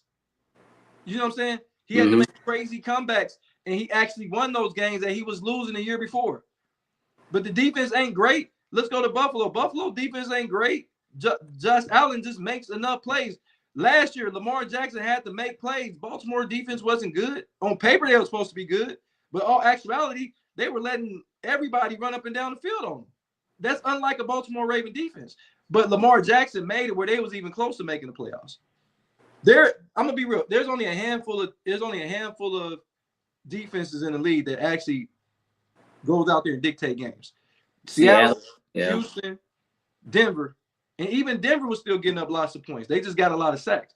But there's only like 5 or 6 good defenses. Everybody, Cleveland is decent, but Cleveland can't stay off the fucking field. And they had games where Cleveland was giving up way too many points to have that good of a defense. I don't give a fuck how bad your offense is. So that goes back to Joe Burrow. Is he on the hot seat? No, because he, like you said, he already got his money. They love him in Cincinnati. But my thing is, if he don't make it for the 4th time, what's the excuse then? If he don't make it for the 4th time, what is they spend the money on the defense side of the ball? They draft him well. If he doesn't make it to the playoff this year, then what's the excuse? So it's gonna be the coach. I just said that the coach is gonna be the fall guy this time because they've been trying about firing that guy anyway. So if it don't work out this year, I guarantee you, Joe Burrow gonna look at the coach like this. It's this guy. Get him out of here. I'm guaranteed he's gonna be the next guy out of there before Joe Burrow leaves. So Jay Kane said, let's look at it like this because he's a Bengal fan. He said, if the Bengals don't make the playoffs, then he can be considered a bust. If the Bengals do make the playoffs, but not the Super Bowl, then he's an underachiever. Then then it's time to look at the next best thing coming out of college in the next few years or so. Then he said, no, he is not elite. He started every season rocky and shaky at best. And that's very true. Like, he always struggles at the beginning of the season, and he always gets it. He turns it on, and they lose games that they should have won. Like the year, not last year, but the year before last when they missed the playoffs. They missed it by 1 game, but they lost a game to the New England Patriots with Jacoby Brissett was the starting quarterback. It was no fucking way you're supposed to lose that game. And that was a game that kept them out the playoffs. Remember, they had Gerard Mayo at the head coach. New England was not supposed to be good, but New England was able to go to Cincinnati. I believe it was in Cincinnati. I believe they was able to beat the Bengals, and the Bengals was 1 game out of the playoffs. Then they blamed the Kansas City Chiefs for not playing their starters against Denver. But y'all had that opportunity to do it yourself. Yeah, I mean, it's a lot of truth to that, but everyone runs your team different. But I don't see Joe Burrow being on the hot seat this year. I just don't see that. No, not the hot seat. But then again, like you said, Joe Burrow and Brock Purdy has the same amount of playoff victories, 5. Both of them got the same amount of Super Bowl appearances, 1. Both of them lost the Super Bowl. Yeah. Both of them was in the Super Bowl down to the last nitty-gritty of the game. Both of them was right there. But once again, none of them came home with the prize of winning the Super Bowl. And it's just like, it depends on if the media likes you or not. So, and the media they love Joe Burrow. Yeah. He's the golden child. He got swag. So this, he's good with the blacks. He's good with the whites. He's, all the players like him in the league. You know what I'm saying? He's a guy that's very relatable. He's a real cool guy, real cool competitor.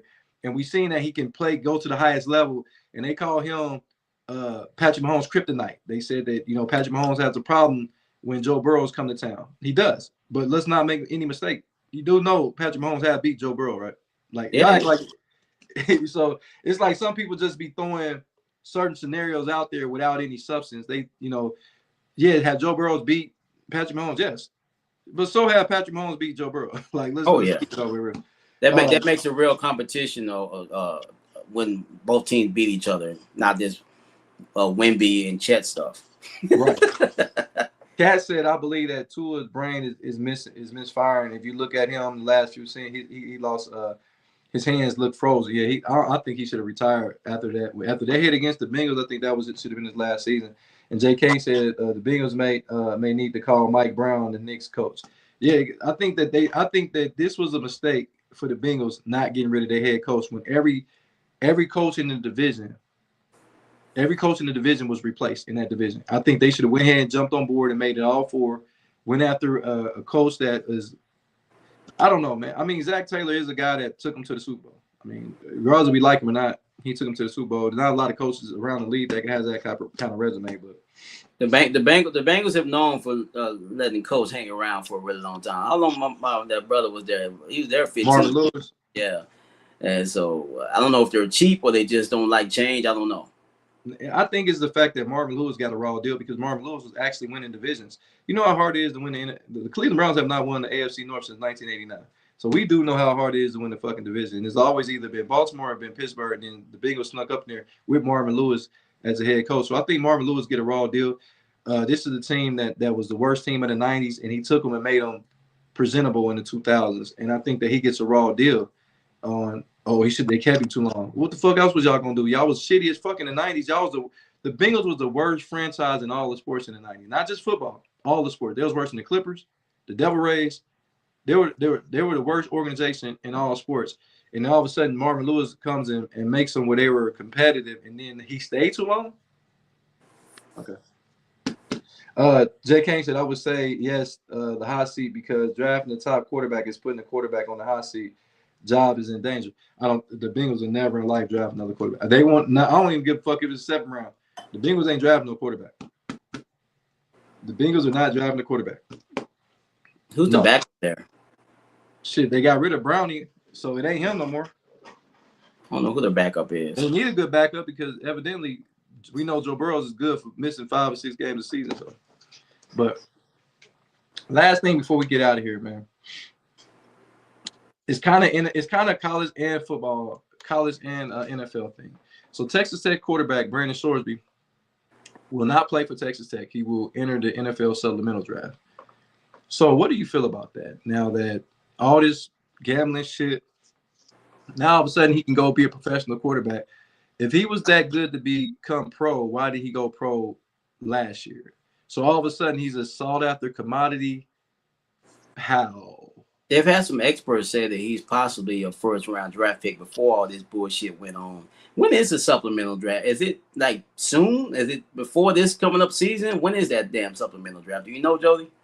I don't even know. To be honest, I don't even know how to that one thing I don't know because I know Cleveland got Josh Gordon in the supplemental draft. And I know we got Bernie Kosar some years ago. I think Randall Cunningham was a supplemental draft. Remember Brian Bosworth was a guy that was drafted in the supplemental draft. So I really don't know how this goes, honestly. Well, I think he will get a shot in the NFL because the NFL is so hungry for quarterbacks. If they really get a grade on this kid, they think he can play at the next level. If I can get a quarterback that can play for pennies, I'm gonna pick this kid up. Someone's gonna pick him up, and if it don't work out, I don't owe him much. I can get rid of his ass. He get caught on DraftKings, I can just get rid of his ass. So yes, him being a quarterback definitely helps him. If he's a running back or an offensive line, maybe not so much. I think somebody give him a shot at quarterback because it's low risk. If it don't work out, we just get rid of him. This straight up bullshit. So no, I don't think if he was a first round prospect, he's in his 4th year. He's in his 4th year, so it's not like this is a guy that needed another year because he played for Indiana and he played for Cincinnati. So he played the number of years he needed to play quarterback. He did not prove that he was the number 1 or top build quarterback because if he was, he would have came out this year. Was he a solid quarterback? Yes. He didn't do a lot of winning at UC. For you to be one of a top 5 quarterbacks, you should have won more games at UC. Now, with that being said, he goes over to Texas Tech. He was sought after. Did he put up decent numbers at UC? Cool. But all of a sudden, how the fuck do you get better by going to another team and never playing a fucking game? Never playing a game for Texas Tech. But all of a sudden, you're a first round graded quarterback. I covered the draft. And I didn't see this motherfucking name nowhere last year when we were talking about top graded quarterbacks. He wasn't even a top 10 quarterback if he would have came out this year. So all of a sudden, he goes and he gets better because he gambles. That's bullshit because I seen guys like Shedeur Sanders who didn't do shit but drop when he was the number 2 quarterback in the draft, drop all the way to the 5th round. And people could say it was his dad. No, fuck that. People just didn't draft this kid.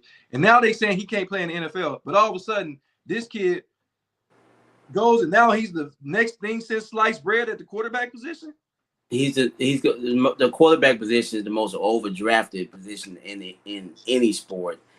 He will probably get drafted. I'm pretty sure someone's going to give him a shot. I don't see nobody not picking him up. If he's gone to his so-called gambling rehab, if the NFL teams are okay with that, someone's going to give him a shot.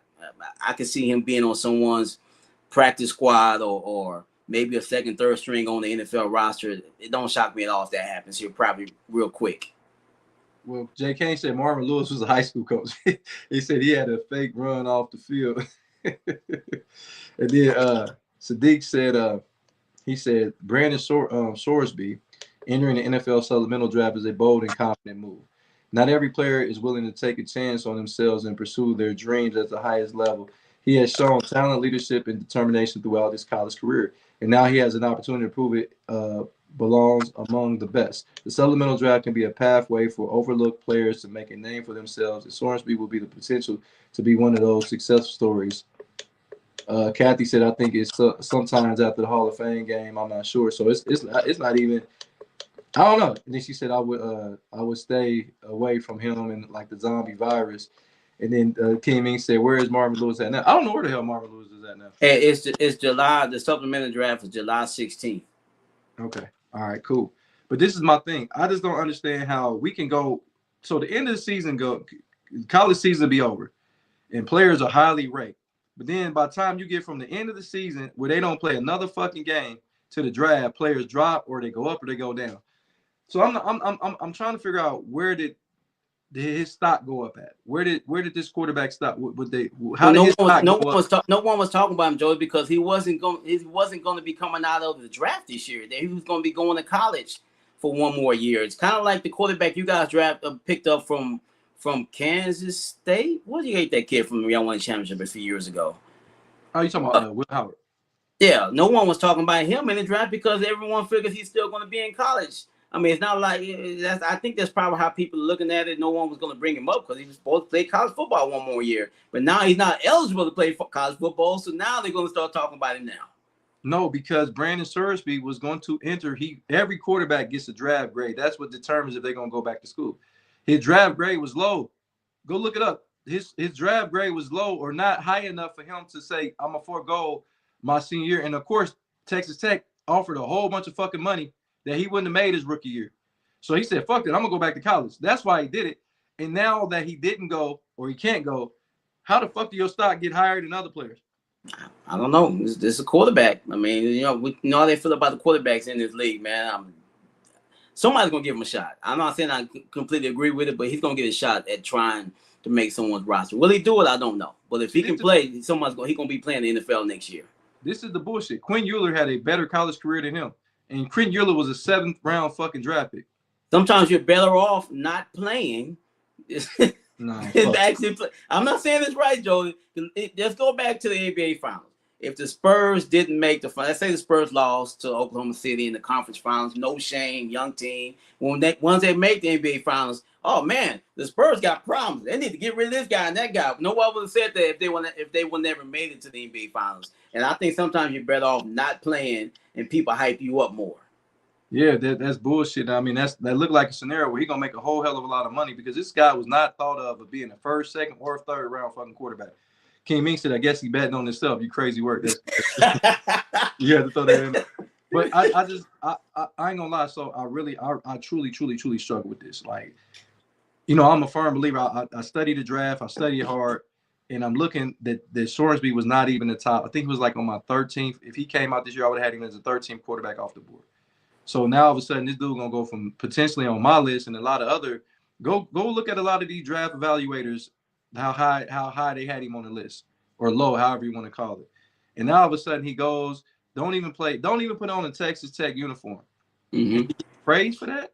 Well, Joey, we're talking about the supplemental draft. We're not talking about the actual NFL draft. This kid's gonna go in the first round. All those players have been drafted already. So he's no matter what team he goes on, he's going to be against the 8 ball. It's going to be tough for him no matter what to make a roster. So we're just talking about it's kind of like a undrafted rookie pretty much situation he's going to be in because you would think most teams right now at this point know who their starter and backup is. So it's going to be tough for him regardless. This is my problem. This is what I'm saying. So we are rewarding bad fucking behavior. We're rewarding this guy went in bad. He's not eligible to play at the collegiate level. But guess what? Guess what? Behind door number 2, you get to live your dream out and be a fucking NFL quarterback, even though you fucked up in college. We rewarding bad behavior, bro. Now, like I said, I don't mind if you would have played college because I think that you can't put all this fucking betting and ESPN is sponsored by DraftKings and FanDuel and all this shit and expect these kids not to fucking bet. That's not what I'm saying. But what I am saying is it's like certain people they make an example out of. And they make sure that you are never able to live out your dream. But some people they seem to make exceptions for. And this looked like a situation where, okay, you couldn't play. Guess what? This should happen. His ass should have to sit out this whole year. You shouldn't get an opportunity to go to supplemental draft. You should have to sit out this whole year. If you don't play college football, you shouldn't be able to play no football at all. Well, Jody, just because I can put my name in a supplemental draft, that don't mean someone's going to take me. Of course, somebody's going to take me. No, I'm just saying he can go out there and I'm going to be in a supplemental draft. But the NFL, we already know they blackball people all the time. And this kid, we don't know. This kid might be on that list of players that we don't give a shit about what you're saying. We're not gonna let you win our league. And NFL's been known to do that. They might do this to that kid because of the whole gambling aspect of it. I don't know. Now, if he doesn't get drafted, we can revisit this. But from everything that I'm reading, he's going to be the top player in the supplemental draft. He's going to be the top. He's going to be the top selection in the supplemental draft. I don't know who's going to get the pick. I think Terrell Pryor was in the supplemental draft. That's another guy that was in the supplemental draft. He ended up going to the Raiders. But my thing is, man, it's like he's not the only situation where they reward bad behavior though. So like I'm just keeping it real, man. I don't know how your fucking draft stock goes up and you don't play a fucking down of football, but your draft stock can go down if the media don't fucking like you. He did. He played last year. What you mean he didn't play? He ain't played that between. Okay, this is what I'm saying. So after the season was over, so he was ranked as a 13th quarterback. So now all of a sudden he's an NFL prospect. No, bro, but he's not in the NFL draft. That's what I'm trying to say. This is not the NFL draft. If he was now, I can see you bitching if he was in the actual NFL draft and they were talking about this motherfucker first round. No, he's not. This is not the NFL draft. All those players have been drafted already. This is just some extra bullshit. This is what I'm saying. He should have to come in as an NFL free agent. I don't think he should be drafted because guess what? If you do give up a pick for the draft, you have a roster, you have a jersey. I think he should have to be invited into somebody's camp and he should have to fight for his job, not get fucking drafted at all. That's what I'm saying. So there are probably tons of supplemental draft players that don't even make rosters. I'm pretty sure they may not. But guess what? We're talking about him. Why are we talking about him? Because he got blackballed out of college football. That's why it's in the subject because of what situation. Now he wasn't just some regular player. He talked about it because him basically get kicked out of college football for gambling. That's why we're talking about it. But you know the funny thing, he ain't the only motherfucker that probably was gambling in college. No, he's the only one that got caught, dog. I think that's a bunch of bullshit. And then, but this was the thing that kind of got me real quick. Kathy said, "Jody, NFL has always rewarded bad behavior," and they said really good, enjoying topics today. Thank you very much. So this is my thing. We talk about this kid, and we because I lost my thought. I should have went ahead and went right into it. It's all right, brother. You're a year older. It's all right. You get a pass. Yeah, but all I'm saying is, man, I just don't like how these. Oh, that's what it was. So his agent basically was trying to say how many times have a 20-year-old kid made a mistake and he needs another opportunity, another choice. Why is it that it's okay for y'all to say that about him? But I remember Anthony Richardson tapped his helmet saying he was tired, and I think Anthony Richardson was 20 years old, 21 years old, and people don't want him to ever play another snap in the NFL. Wouldn't it? Like, Well, his agent has a vested into this. Listen to what he says is not what you want to go off of because he's trying. He figures I gotta do whatever to represent this guy to get him in the league. Because if he gets to make the league, I get paid. So whatever he says is going to be the benefit to his client. So we can't really go off of what he says. All I'm saying is it seems like when a player is a certain player, they can use "I was young" card, but in this other players they can't use you should have known better, even though you came from more tragic upbringing and more situations where you probably should have been the one that make a mistake. But I feel like certain players don't get that benefit of the doubt. Anthony Richardson being one of them. He tapped his fucking helmet. He was fucking tired. He made a mistake. And now people don't ever want to see Anthony Richardson play another football game. Well, Jody, we all know, brother, life is not fair sometimes. We just could be living in the same country. We don't always have the same rules. We say we do, but we don't. So these not always equal. I'm not saying it's right or wrong, but some people have to be better than others. That's all I'm going to say. Baker Mayfield can grab his dick. That's what I'm saying. Number one. I'm with you, bro. I'm 100% on your side, dog. I mean, just we go back to the Shedeur Sanders thing. That's not his daddy was pulling for his son to be a top pick. Now all of a sudden he's not allowed to be drafted because he got a dad in his life that's got his back and thinks his son should be a top pick. He has an opinion. That's a problem. That's what I'm saying. I'm with you. Dog. Isn't that what John Elway's dad did? The Mannings, didn't they do that for Eli? It's a lot going on. Let me go back to John Elway for a minute. We get to Eli now. But John Elway's dad, who was a well-to-do businessman, He said if my son does not get drafted by the team I want him to get drafted by, he's going to go play baseball. Mm-hmm. And do you know the Denver Broncos in the at the time Baltimore Colts made a fucking trade because like come on, if that you telling me if that was Randall Cunningham, if you telling me that was Doug Williams, if you tell and I'm saying some quarterbacks of the 80s, you think they would have gave a fuck? They'd have been like, okay, then go play baseball. Yeah. Okay, take your ass over there and play baseball. Well, But it was they put it you was in your John place. Elway. You don't run nothing over here in word. That's what it's all boils down to. You don't run this, we run this. That's a true fact, man. It is what it is at this point. I don't agree with it, but that's the cards we're dealt, man. You have to learn how to deal with some of this bullshit that's going on in the world. I try to teach my kids the same thing. But my thing is these are conversations that need to be had Yeah. because it is a different texture. It is a different lifestyle for certain or different medium for some players. And when I bring it up, I'm not trying to have this racial conversation. But the facts are I got to speak on the facts.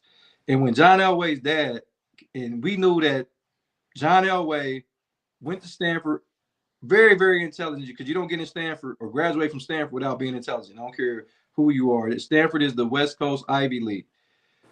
He was. Did you ever see the 30 for 30 when they were talking about the quarterbacks? And he was. Yeah. So they were showing the interview with his dad, and John Elway was flicking the football up in the air with this smug look on his face, like, yeah. Do you realize his senior year, he was 5-6 as a starter? Do you realize he was second in the Heisman, and his team was 5-6? Now, back in those days, I don't think they look at your record as much to win the Heisman as they do today. He didn't put up great. Now, of course, it was a great decision for John Elway to go in the draft. Yeah. Don't get me wrong. He was a can't miss prospect. But the way that his dad did it enforced the Baltimore Colts hand. And then remember, they moved the next year to Indianapolis. Mm-hmm. So my thing is, you did all that, like the Baltimore Colts did not have a championship in their like they were just the weakest team. But when your son is that good, that means he's going to go to an organization that's that bad. So why does he get to pick and choose where his son gets to go? But then going back, and we're going to get to Eli Manning, I'm going to let you speak on that. But then we go to today's game, and Deion Sanders, like, okay, I want my son to go to the best possible situation, so he won't go and be he didn't want him going to Cleveland. We know Cleveland doesn't have great success with quarterbacks. And he now all of a sudden he gets blackballed because his dad spoke up in his behalf. Go ahead, son. Yeah, some people are allowed of other privileges that other people aren't allowed to have. I'm not saying it's right, like I say, but this is just what we have to deal with. And Deion did nothing wrong. Deion just being Deion. Shador was being Shador. I think Shador probably could have handled this interview process a little bit better, but that still shouldn't have affected his draft status that far to get drafted rounds later. We know damn well he was a first round draft pick. We all saw what happened, the writing on the wall, with reason why this is going on, which was bullshit.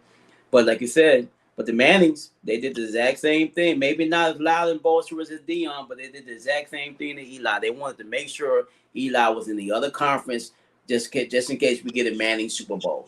That's part of it. They didn't like the Chargers organization. And I want my other son to be in New York just in case we get a New York, Indianapolis Super Bowl. That's what had a lot to do with it. And they did the exact same thing. And I speaking on that situation, is you should not be able to dictate if you are doing everything in your power to make your son the best quarterback in America, which I don't think he was that year. He wasn't the best quarterback. I mean, Eli was good. I'm a big fan of Eli, but was he the best quarterback in America to be drafted number one? I don't think so. I don't think, to be honest with you, and I'm not a big fan of this guy, but Ben Roethlisberger probably was the best quarterback that year. If you want me to be real, because he played for Little Miami of Ohio. But I went and seen him play when he was in college. I was in North Carolina when in the Marine Corps. And I saw him play the North Carolina Tar Heels. And he looks the part. He was big. He was strong. He strong-armed a lot of people. You didn't get that? But no. He had his way on the field. He had his way on and off the field. But the thing about it, like all actuality, when you're looking at comparison, you're looking at measurements, Ben Roethlisberger was better than Eli Manning and Phillip Rivers in that draft. Yeah. And Eli Manning had the benefit of his daddy being Archman. Now, Arch Manning came with, to me, I feel like a lame situation and lame statement. He says, because Arch Manning never made the playoffs, not one year in his career. His best year was an 8-8 season. And he said, I don't want my son to have to go and suffer like I suffered. That ain't for you to decide. Well, if you can get that power, why not do it? If they're going to allow you to have that type of power in the league where the daddy didn't do much, why not allow him to do it? When you want that power, if you had the opportunity to do it, just like we talk bad about, well, not us, people talk bad about LeBron getting his son a job. If I can get my son in the league and have control of where he goes, I would do the same goddamn thing. Well, I'm a push back slightly. Now getting him in the league, yes. If I had the power to get my son into the league, yes. But I'm not going to dictate where he goes, because that's where, okay, little Jody, now you got to make your own way. I got you here. Now make your own way. Now that's what I would have done. Honestly, I would have. Yes, I ain't gonna lie. I would pull some strings. If my son was borderline getting in or getting out the NFL or NBA or borderline in, yes, I'm going to pull some strings. But when you get there, you got to make your own way. I'm not going to dictate what team you go to, because now I believe in your abilities that you can make that team better. You know what I'm saying? It don't matter what team you go to. I believe you have that ability to make that team better. Now, what I would do is, if I'm like a Dion or I'm like an Arch Manning, and I see that, let's say that Eli Manning went to the Chargers. I would have been in the Chargers' ear every day, like, nah, you need to get him a running back. Oh, you need to get him a wide receiver. You're not going to ruin. Now, that's when I would start being in campaigning for my son to have better weapons around him. After the draft, not before the draft. Well, I'm going against Grant on that. But if I analyze these teams and I think my son to be a perfect fit at this other organization, if I can make it happen, God damn it, that's what I'm going to do. I mean, once he's there, I really can't do nothing. If I think he'll be a perfect fit with that team and I like the ownership, I'd rather him go to a team I think that if I can control that, I would like to control that situation. You know why he didn't go? You know why he didn't want him in with the Chargers, right? I heard they didn't like the ownership. And no. You know who the quarterback was? Drew Brees. Drew Brees. Drew Brees was already there? Yeah. That's why. Remember, Drew Brees was the quarterback there. And the thing about it, Drew Brees and LaDainian Tomlinson was there. So it's like you going to a team that had a better roster than the Giants. That you already had a Hall of Fame running back, and they didn't think that Eli Manning was going to play well enough, because I think that they coddled Eli. He was the youngest. They coddled Eli. They didn't coddle Peyton. If this was Peyton, I think he would have went ahead and let Peyton go to wherever, because he felt Peyton was that good. Arch didn't think Eli was good enough to beat Drew Brees out for the starting job. And that's why they made the move. Don't get the ownership twisted and all that shit. They didn't believe Eli could beat Drew Brees out for the starting job. Well, that might very well be true. That's why they did what they did. Now, the ownership might have came into play, but Arch Manning didn't want his son to be on the bench and potentially be a journeyman quarterback because he couldn't beat Drew Brees out. And the only reason why Phillip Rivers was able to – Phillip Rivers never beat Drew Brees out. Remember, Drew Brees got hurt. That's why Phillip Rivers even got on the field. Well, honestly, man, I mean, if they're gonna start letting parents control situations like they do in kind of like recruiting in college. Like in college, you get to pick what school you want to go to if you're a 5-star, and they let them do in the NFL. I don't know what we're going towards if that's going to be happening moving forward. But I'm like, what kind of power do they have? Like I said, we could talk about till we blue in the face, and a lot of time I try to avoid these conversations because I don't want to create conspiracy theories where people can have an excuse for things not going their way for their team. Because we say all the time, everybody seems to complain about the referees when your team is losing. I don't never hear a motherfucker complain about their team losing. They don't never complain about the refs until their teams are losing.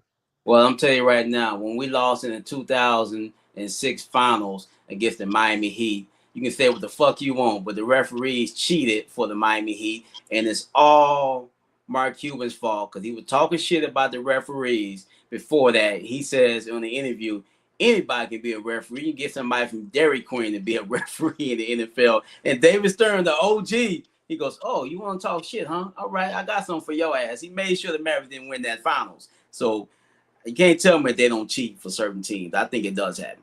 Before we get out of here, because we look like we got a lot of people watching. So before we get out of here, I'm gonna ask you this question. Yes, sir. This question that when we talk about the referees aspect and stuff like that, do you really believe that there is true conspiracy, or that do you think for sure that the NFL or NBA has scripts on who they want to win? Do you truly believe that? In certain situations, yes. I don't really believe people are saying that about New York. Oh, they won it this year because they haven't won it so long. No, I think they just outplayed the young Spurs team. If this Spurs team would have had a little bit more seasoning, I think they probably would have beat the Knicks, because obviously they know how to get a lead on them. They did every single fucking game. But I do, in certain situations, I do think that the leagues have a little say on what goes on. I'm a go against the grain slightly, and I just don't believe in it. Teams having the script. I joke about it, but I really don't believe it. Especially when you talk about NFL, because how can you go out there and half-ass and not and people are getting hurt? So you think it was a part of the script for Patrick Mahomes to tear his knee up, or anybody have career-ending injury? So who gonna sign off on that script? Who gonna be like, you know what, man? Fuck it, man. You got a blown knee. I'm gonna go ahead and I'm gonna sign on to have a blown knee, or I'm gonna go from winning Super Bowl to not making the playoffs. Who's signing on for that shit? I think, but when people really talk conspiracy, they're really talking about. I know you don't like talking about that. They're really talking about. They're talking about the referees in every sport. I think you can easily corrupt the referee than you can an organization. You can't convince a star player who makes millions of dollars to throw a game when this is their life dream. Even though people think Darren Fox did that, which I don't even want to go down that rabbit hole. But I do think you can corrupt these goddamn referees. I do believe it, and it's been a well-known fact that they can do that. It's happened before, and I'm not thinking they're done yet. I don't think, and once again, I don't think De'Aaron Fox. I think we put so much pressure on him. He's never been there. He's never won a playoff series before this year. People like he's a veteran on the team. Yeah, he was a veteran just by age, not because he only won one playoff series. No, he never won none. Remember, he only played in one playoff series. Oh, I say he lost that one to Golden State. So I'm like, and they were the higher seed with the home court, and they still lost. Remember, there was 3 in that Golden State. If you want to blame anybody for that Spurs loss, blame the fucking blame the head coach. I mean, if he thought Fox wouldn't get it done, the coach supposed to take him out. Darren Fox is out there playing basketball. If he thought Harper was the better option, that's who should have been out there. That's blame the head coach. You want to blame anybody? I'm gonna keep it real. I'm not blaming anybody. I just think we lost. I mean, like, why can't we just sit down and say, you know what, our team got beat by the other team? Why does it always got to be somebody's fault? Why does it got to be a conspiracy? And you only hear that when, like, if the Spurs would have won, I'm gonna tell you what the headline would have been. The referee was helping Spurs. Wemby should have been out because he elbowed Jalen Brunson in the back of the head. They cheating for the Spurs. They want Wemby to be the face of the NBA. Shut the fuck up. Shut the fuck. That would have been the storylines. Guess what? Sometimes that team beats the other team. Point blank. It's over. It ain't got nothing to do with the refs. It ain't got nothing to do with conspiracy theories. Because I don't think it's no professional athlete that's gonna get up every day, bust their ass for a whole year, and then get to the Super Bowl and then say, you know what? I don't want to win this shit. I'm gonna go ahead and I'm gonna lay down. People say Cam Newton did it. No, he didn't want to fall on the fumble. That was listen, man. I've seen mad people not want to fall on the fumble. He the franchise. Because let's say he fall on the fumble and he breaks his leg and he's out for the rest of his career. He should not have fell on the fumble. He should have let that, man. Like, y'all never gonna be happy, man. So whatever. But anyway, hey, great show. So, man, we'll be back on Monday. We'll be talking about the draft. That's the pre-game for the draft. The draft will be on Tuesday. We'll be back on Monday. We'll be talking NFL news. We're getting closer and closer to NFL. We talk more college football if we could. So Kathy said, look up Mike Francis. He has had dealings with the point shave. He had refs, players, and I think coaches. And you know, I'm not saying that's the case. It's not enough money. Now, college, I could probably see people point shaving. I can't if I make $15 million a year, you're not gonna be able to persuade me with $50,000. That was a big thing. What's that brother, the point guard that got busted for the betting, the NBA player, played for the Heat, played for the Hornets? Rozier. Yeah. Nigga, don't you make like $12 million a year? Why are you placing parlays? I mean, he definitely has a gambling problem. He got the money already. I'm not about to gamble when I make fucking $30 million a year for 15K. Some people, like you said, I think they might have a gambling problem, and I think people will be addicted to just winning. It ain't nothing like seeing your parlay hit. Like it's almost like You ain't lying about that, Jody. It is a good feeling. I ain't gonna lie. Hey, Jody, it ain't happened much for me, but when it does happen, it is a good feeling. Yeah, it ain't happened much for me lately. I don't think I won none I ain't won none this year. I ain't won. Hey, Jody, I ain't played any I ain't do any basketball parlays. I'm gonna start back up again when football starts. Maybe I can with a little extra change, but basketball, I got terrible. I just gave up around the All-Star game. Like, yeah, I'm not doing this shit anymore. I'm just giving money away. Yeah, I'm about to walk away from sports betting all the way together. It is not benefiting me. I'm gonna tell you that shit. She said people do. Kelly said people do stupid stuff. They sure the fuck do. But so man, let's get out of here. Give me a final thought as we get out of here. Final thought. Kind of talk about it at the beginning of the show. The World Cup is here, and I'm not even a soccer fan, Jody, but I sat down and watched an entire soccer game yesterday, and you know what? And it moved swiftly. I thought I was going to get a shootout because I do believe the team that I was watching, they scored a goal within the first 3 minutes. I'm like, oh, shit. But that was it. No more scoring the rest of the game. It was like this going back and forth. And, we talk about the flopping in soccer, bro. I was watching it. The players, they look so small on the field because the field's so fucking big. And you see this guy just fly across the field. I'm like, man, I can't believe they didn't call it. Then they go back and look at it and be like, man, he didn't even touch that dude. It's probably, my son was saying it's probably more difficult to referee a soccer game than it is an NBA game. This dude be doing some flopping like I ain't never seen before. I'm like, this motherfucker breathe on him. He fly across the field. He gonna hurt himself by falling. But I'm kind of intrigued. I want to get more into soccer around the world. The U.S. got a good squad this year. I know they moving on to the next round. So I'm gonna see if I can fight through some of these games. Hopefully they can get some more scoring. Maybe need to add in some fighting or something to get me more intrigued. But I'm looking forward to see who's gonna make a run towards the World Cup championship. Maybe the USA can make a miracle and win the championship. I doubt it, but we'll see. Yeah, I would love to see America win. Ain't nothing like seeing your own country win. But a great final thought. My final thought is this. As soon as I can. There you go. My final thought is this. So it's about one of my favorite seasons, the Hall of Fame. People getting inducted into the Hall of Fame. We see the new batch of guys going into the Hall of Fame, but there's still a lot of older guys I still believe should get an opportunity to get into the Hall of Fame. So now my bus stops right here, and it's a guy named Everson Walls, the cornerback for the Dallas Cowboys as well as the New York Giants. This guy, 4-time Pro Bowler, 1-time All-Pro. He won the Super Bowl with the New York Giants. Of course, the missed field goal by Norwood against the Buffalo Bills. He has 57 interceptions, which is top 10 all-time, and he also has one on me return for a touchdown. This guy was one of the elite cover corners during his days in the 80s. I think he made the All-80s team. So, back then they were giving away interceptions like they were giving, like Oprah was giving away cards. Like, you get interception. I seen those guys was having multiple double-digit interception seasons. You don't see that much in today's game because of the checkdowns and the shorter passes. But back in the day, they used to give the ball away like crazy. I seen one year Dan Phelps had 26 interceptions. Warren Moon had 26 interceptions. Brian Sipe had like 24 interceptions. I'm like, dang, I would love to have played defense back in those days because you had the ball as much as the offense. But nevertheless, man, Everson Walls definitely deserves to be a Hall of Famer. He's paid his dues. Along with Lester Hayes, along with Lamar Parrish.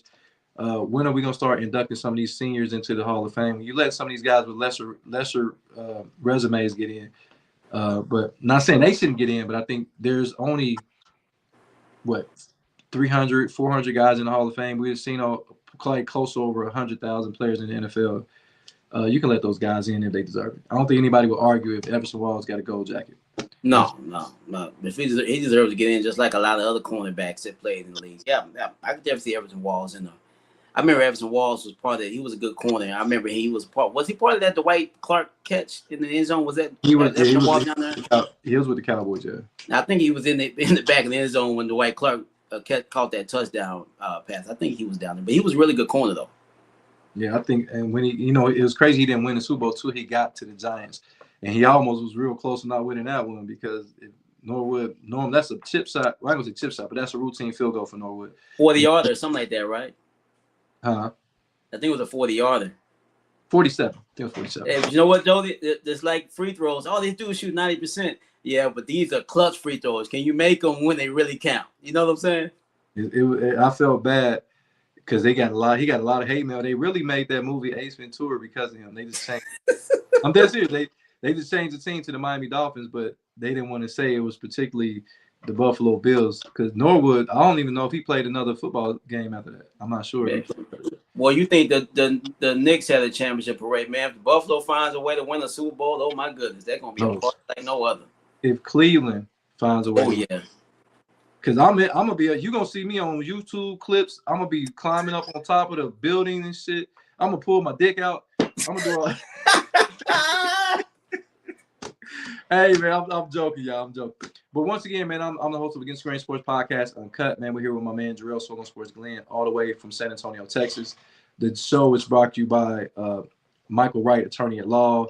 Like I said, wrongful deaths, personal injuries, workman's comp, anything of any legalities, car wrecks, medical fraud on you, anything, call Mike at 937-222-7477 anywhere in the country. He will take your call and he will make sure that he gives you the proper representation. Just call Mike. Man, once again, we're out. We don't have out is Ray Morning, Sabar Lindsay, and Jason the Hefty Lefty, Donald, the voice of the youth. We got Andrew mic'd up, and Jay Kane the chef. You saw him in the comments, man, cooking it up, man. He's really happy for his Knicks team. And like I said, man, we'll be back on Monday talking about the NBA draft, the NFL, and we got a lot more college football to cover on who's going to be the potential Heisman Trophy candidates. Hey, Jody, it won't be Brandon Swordsby. I know that. That motherfucker gonna be in the NFL. He'll be throwing touchdowns in the NFL. How the fuck you get better for doing some bad shit? But nevertheless, man, we'll be back on Monday. Appreciate y'all guys, man. We did 3 straight million shows. We also got one that's growing right now at 600,000. We'll see how much we get on this show, and it's all because of you guys. We definitely appreciate you. So what we doing till Monday, man? We're working, baby. See y'all Monday. Peace.